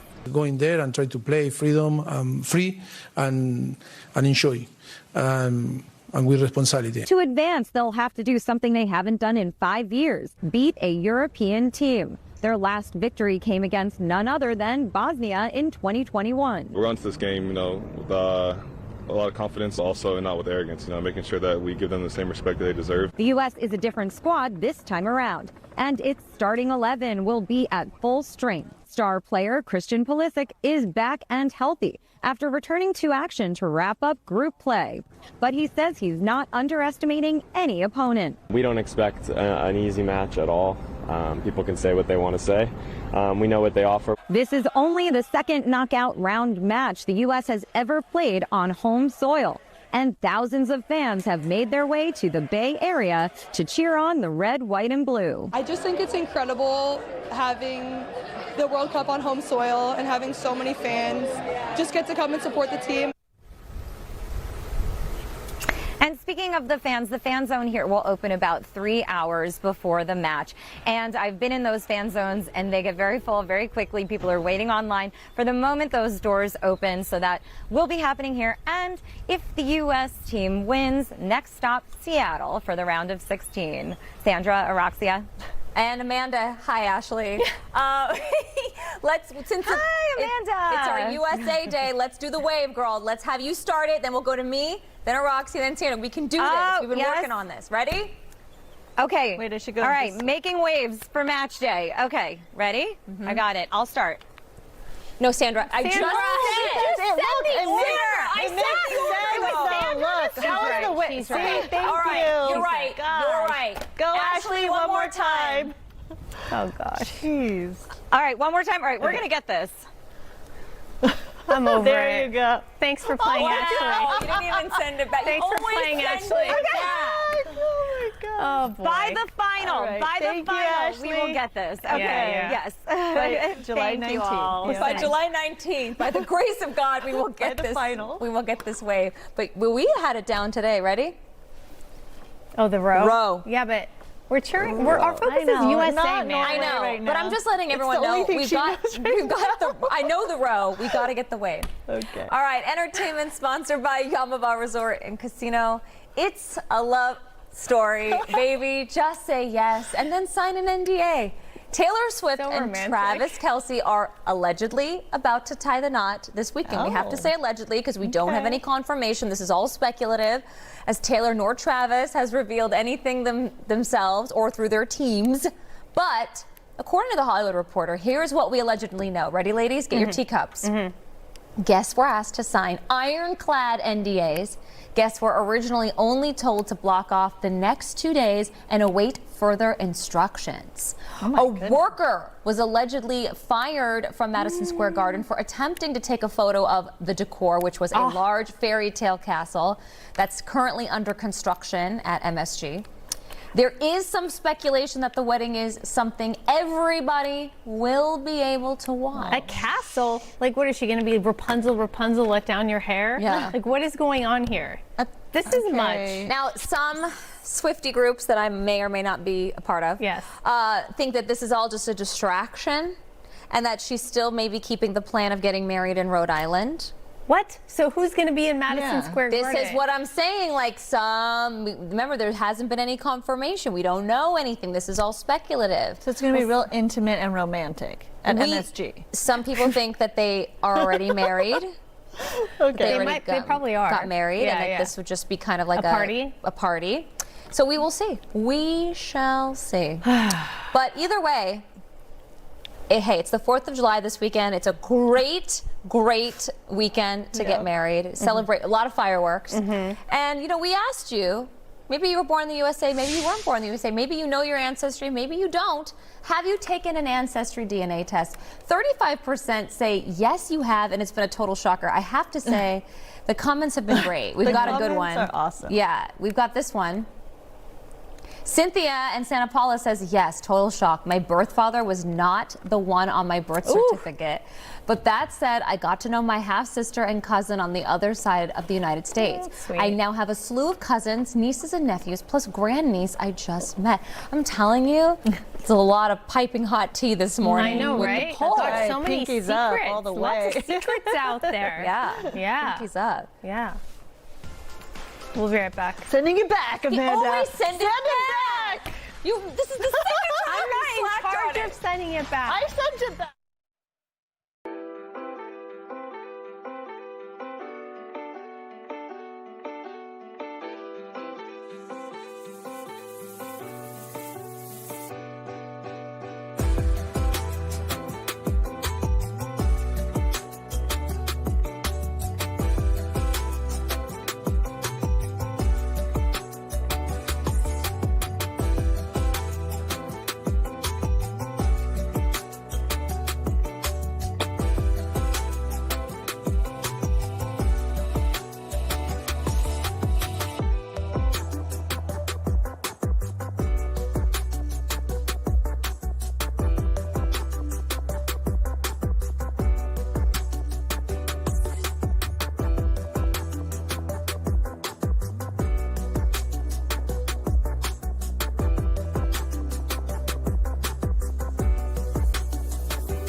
And as we take a look at what's going on the other side of the country, oh boy, very dangerous heat. We're talking about this heat wave that will really blanket most of the Midwest, the Northeast, the Mid-Atlantic, and parts of the South because of this big dome of high pressure. For us, the opposite. We've got an area of low pressure that's dictating our weather here, and we've got the onshore flow and the sea breeze that's helping to temper our daytime highs and making it a little bit cooler than average temperatures will be with us again today. As we look ahead, though, high pressure will start to rebuild, and that will allow those clouds to actually clear out a little bit earlier as we get into the next several days. So the holiday weekend does look a little bit warmer for us, but not as hot as what they are going to see in the East Coast. In fact, it's a little bit cooler up in Santa Clara. We've got the San Francisco Bay Area Stadium forecast here today, a high of 64 degrees, warming up a little bit as we get into the holiday weekend. Beach forecast, 2 to 4 foot sets rolling in from Ventura County beaches all the way south into San Diego. Those temperatures on the sand doesn't change too much just because of that sea breeze that will be consistent. 67 to 71 there for the extended outlook, the same. Downtown LA, Inland Orange County, 74 today, and it will warm up to the upper 70s and near 80 as we get to Saturday. 80 is the average, so we'll run close to that as we get to this coming holiday weekend. 77 in the valleys and the Inland Empire. That's kind of cool for the valleys. 89 by Saturday, and as we get up to the higher elevations, the mountains, 73 in Big Bear today. Gorgeous up at the lake, 80 degrees and a lot of sunshine on Saturday. There should be no issues with fireworks viewing up there, certainly even in the high desert. 85 in the high desert areas today to that 95 on Saturday, and if you like it a little bit warmer, the low desert, 98 today, which is still not bad, but we will get back to those triple digits tomorrow, and warming up to 106 by Saturday. Back to you. All right, Maria, thank you. Looking for a fun place to watch the World Cup today? Coco's checking out a watch party in Echo Park. Hi there, Coco. Hey there, that's right. We're here at Echo Park Lake, and this is part of the Kick It in the Park program where you've got free watch parties happening all across LA. And the cool thing is you really get to spend time with the community and see how they're reacting and cheering on their teams for the World Cup. And the great thing about this location specifically is Echo Park Lake is so busy with lots of walkers, lots of runners, people enjoying the lake. So we've been seeing some people trickling in, kind of taking their time on their walk and watching the game on the big screen here. We've run into a lot of Congo fans. We've got some England fans here as well, but I want to introduce you now to Lynn and Eleanor, who are from Virginia, but you lived in Congo for 7 years, right? Yes, that's right. That's right. So obviously rooting for Congo. Zaire. It was Zaire when we were there. Wow, and you were telling me that you were doing missionary work there. Yes. Right. Yes. Yeah, we were.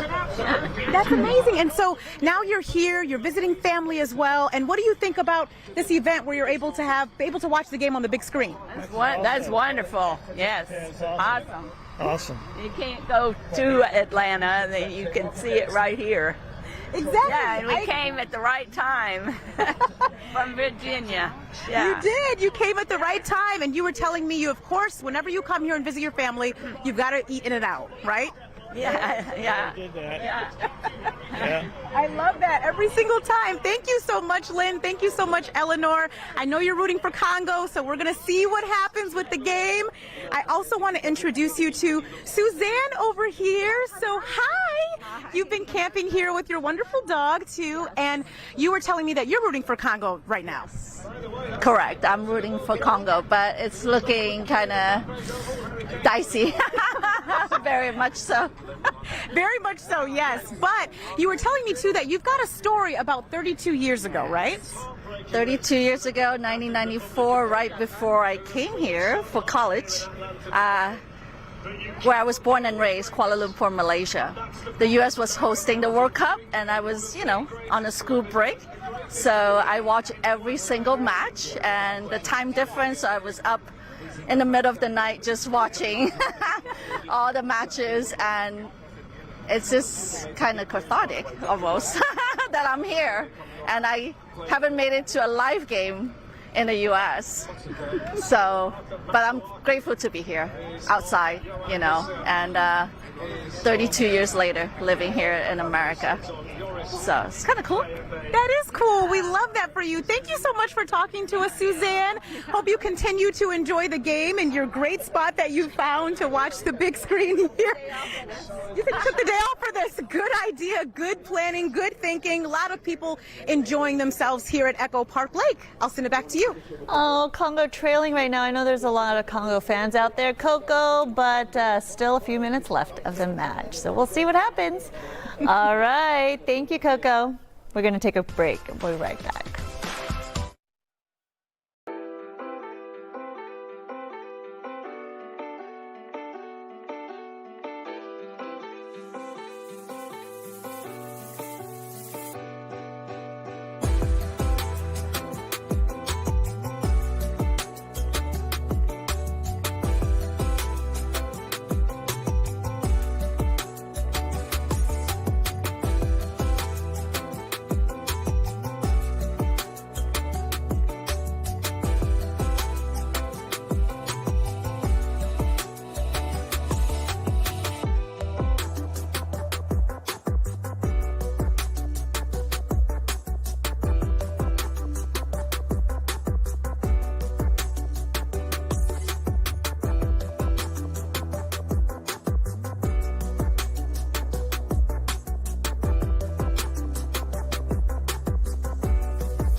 Sad news from the music world this morning. The frontman for the iconic group The Village People has passed away.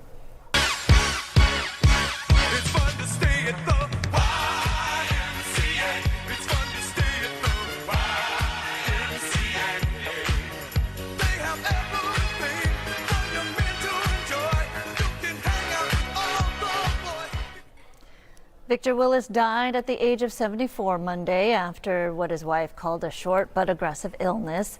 Willis co-wrote many of the Village People's most popular songs, including YMCA, In the Navy, and Macho Man.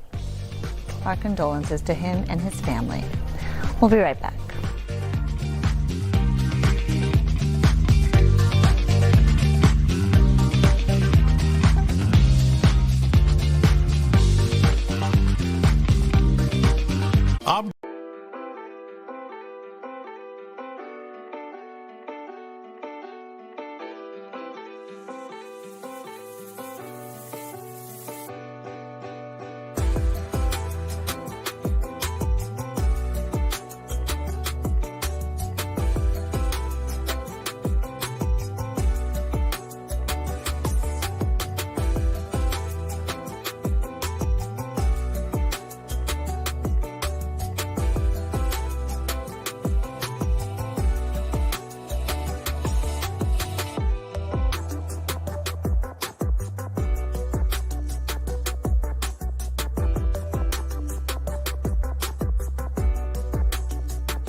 Welcome. Thanks for joining us here at GGLA Plus. Busy day, busy week. It's the first day of July. It is. So a new month and a new beginning maybe for some people. All right, we do begin with breaking news at this hour. Federal agents and local authorities conduct pre-dawn raids on a gang-related sex trafficking operation in South LA and Orange counties. Gigi Graciet has been on the story and is live with all the latest details. Gigi? That's right. 18 people indicted, 10 of them taken into custody today during those raids that you mentioned. And we were actually with the federal agents when they conducted one on Vermont. Take a look at the video. This all happening at 5 o'clock this morning. That's when federal agents from the FBI, the IRS, and the Department of Homeland Security came together with local law enforcement partners. In our case, it was the LAPD's SWAT team.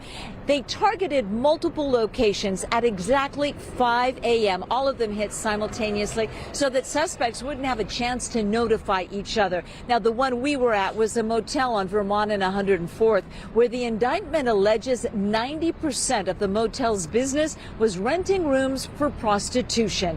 A total of 18 defendants, 17 men and 1 woman, were indicted today in phase 2 of an operation called Broken Blade. Now, most defendants are members of an infamous South LA street gang that federal agents say operates like a business and is behind the prostitution on the Figueroa corridor.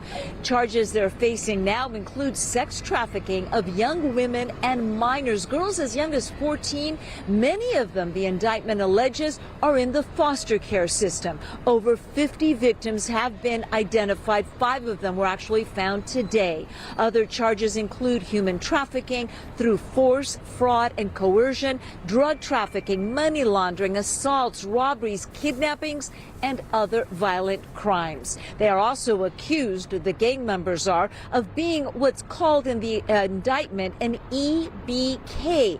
That stands for everybody killer. The indictment saying that these gang members will, quote, kill anyone or commit violence against anyone who stands in their way of making money or promoting human trafficking. Now, this morning there was a media briefing with the first assistant U.S. attorney for the Central District of California, Bill Isaley. He was joined by the LAPD chief, Jim McDonald, and he talked about some of the victims in these human trafficking cases.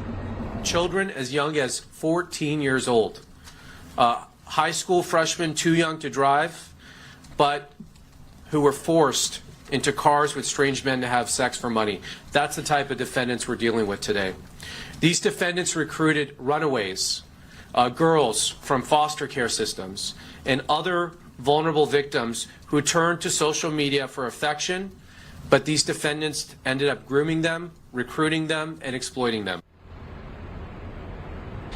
Now, at least one of those taken into custody this morning is not a gang member, but actually the manager of that motel on Vermont. He's been identified in the indictment as Mukesh Kumar Rambaya here. He's facing charges of money laundering and human trafficking. The IRS saying the motel was being used for prostitution and that the hotel manager was taking in most of the money. He was falsifying documents and bringing it back here live. The IRS confirmed to us this morning that the motel owners are actually also being investigated, so we can see more of these arrests. And we learned today that, according to the federal agents, the motel manager was well aware of what was happening in the motel. And interestingly enough, or sadly enough, this morning when they went in to arrest him, we saw them take out his family from that motel. There were 3 children believed to be his. Federal agents here said that parents of missing children, girls that were put in the foster kit system, would often go to the motel because they would hear on the street what was happening. Them to that particular motel. According to the federal agents, these parents, desperate to find their daughters, would go to this manager and say, hey, we're looking for our girls. Did you see them? And he would just say no, and he would continue doing this even though he is apparently a dad himself. So very sad allegations laid out in this indictment. Again, 18 people indicted, and this is phase 2 because back in August of 2025, 11 others were indicted in this Operation Broken Blade. Reporting live in downtown Los Angeles, I'm Gigi Graciette. I'll send it back to you. All right, Gigi, thank you. We also have this breaking news out of New York City. This couple caused quite the scene. They climbed the Empire State Building and put up a massive banner about peace and love. Following a response by the NYPD, though, the pair appeared to take the banner down and climb down to a lower platform. One then appeared to pull out what looks like an engagement ring, get down on one knee, and I mean, we can't hear them, but it looked like they were proposing. I wonder if, so bizarre. You know, for the rest of your life, your memories after your proposal are going to be jail. Yeah. But also now, you know, the whole world's wondering, who are these people? Right. So, like, obviously they're just doing all of it for attention. This kind of stuff bothers Kinda me. gross. Like, you know, Yeah. like what they're going to block off. This is going to make people, this kind of stuff, they're talking about peace and ruining people's day. There's no Right. safety net. There's no Yeah. rope, you know, No. that they had. Also, like, to can you make sure they don't imagine fall. you're the rescue worker and now you got to go down there and deal with this? Because like, I'm just like, this is. But then the people who were visiting the Empire State Building, now they're like, hey. They probably had to fall. What's evacuate, going on? right? Like, No, they didn't They actually. left them That in was one there? of the- yes. Yeah, girl. Yes. Very strange. Okay, so the case of, Savannah Guthrie's missing 84-year-old goodness, yeah. mother has taken yet another twist. In an exclusive report, Reuters says this includes the original notes received by family and media outlets. The 84-year-old mother of Today Show host Savannah Guthrie has been missing since early February. Investigators believe that she was taken from her Tucson home. The FBI now says those initial ransom notes did not come from the actual kidnappers, pointing to a cryptocurrency payment never claimed by the note writers. The findings raise new questions about the motive behind her disappearance. There's still a $1 million reward being offered by the Guthrie family to find Nancy. So sad. Okay, it's 11:07. Team USA is going to try to get back to their winning ways tonight in the round of 32, and they need this win, right? Everybody needs to win in this round, though, but because we don't want our World Cup run to be over. No, we If don't. you didn't know, Sandra, I'm now on the team. I say You our. are. I said know. I started the show, new month, new beginning. This is going to be it for USA. This Come is what on, we let's want. go. It really counts. This would be second ever in history, second knockout round win. Right, since 2002 was the last time we got out of the knockout stage. Let's so do it. We're going to do it. Bosnia and Herzegovina, we're going to hug them on the way, to the next round. Everybody's peaceful, everybody's friendly. That's right. Yeah. We're going to win. bless them and wish them well on their way back home. Right. Very Safe genuine, travels. good game. Yes. All right, you can see the game tonight on Fox 11. Kickoff is set for 5 p.m. in Santa Clara. The U.S. are the biggest betting favorites of all of the games today. It's the round of 32. We have a look at the stadium. Sandra says we can do this. Yes, we can. Gotta believe. Oh, how about this? Are you looking for a fun place to watch the World Cup today? Coco is checking on a watch party. She's in Echo Park. Hey, girl, what's going on? Hey there, that's right, we're at Echo Park Lake, and it's cleared out a little bit because the game just ended between Congo and England. I gotta tell you, there are a lot of heartbroken Congo fans, but a couple of happy England fans as well, so that's the good news. You can see that this area is all really decorated with stuff for this free watch party. They have activations going on for families and little kids. You can see that little kid holding a soccer ball right now. They also have music playing, DJs. It's going to continue throughout the day. They actually expect the crowd to get pretty big this evening and maybe late afternoon for that USA-Bosnia game. So we'll have to see how that goes. But the cool thing about this location is because Echo Park Lake is so busy naturally with people walking and running and playing on the playground and in the lake, you get a lot of passerbys that come through and just want to be part of this, part of the community. So they stop by for just a couple minutes just to watch the game and cheer on a team, and then they go about their way. And that's the really cool part about this event is the fact that it's free. You didn't need a ticket. You didn't need registration. You didn't have to sign up in advance or anything like that. All you had to worry about was showing up, bringing a blanket if you wanted to, or bringing a chair, bringing your own food. Pretty much everything is allowed except for alcohol or drones. So if you're looking for more free watch parties, there are a few happening across LA today, in downtown LA, also in Sun Valley and Harbor City. Those are more Kick It in the Park program events that are happening, along with the one right here in Echo Park. I'll send it back to you.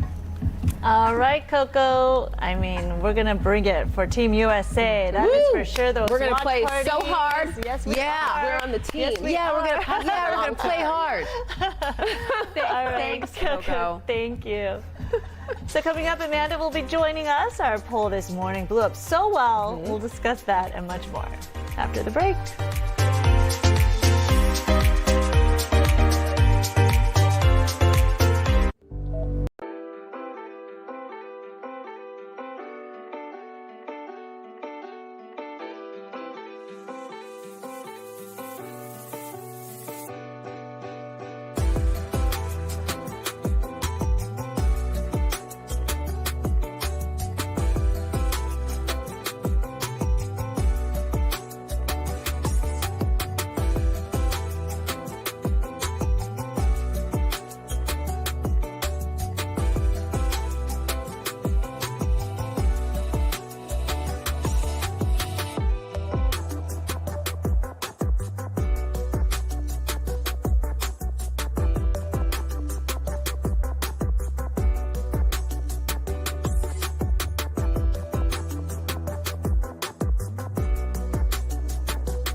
Okay, you guys, listen, as the Oklahoma girl, I'll handle this one. Plenty of moments I don't remember right here. Spring break on South Padre Island in Texas. Before I was reformed. I'm an adult now. Oh, you know don't what I mean? remember for I'm that reason. an adult now. This is like the Dana For the fun is the Spring break. Where do people go in Ohio? Florida? It's This Myrtle is like the Beach. Daytona or like Yeah, the Daytona. Fiesta Key. This is the This is.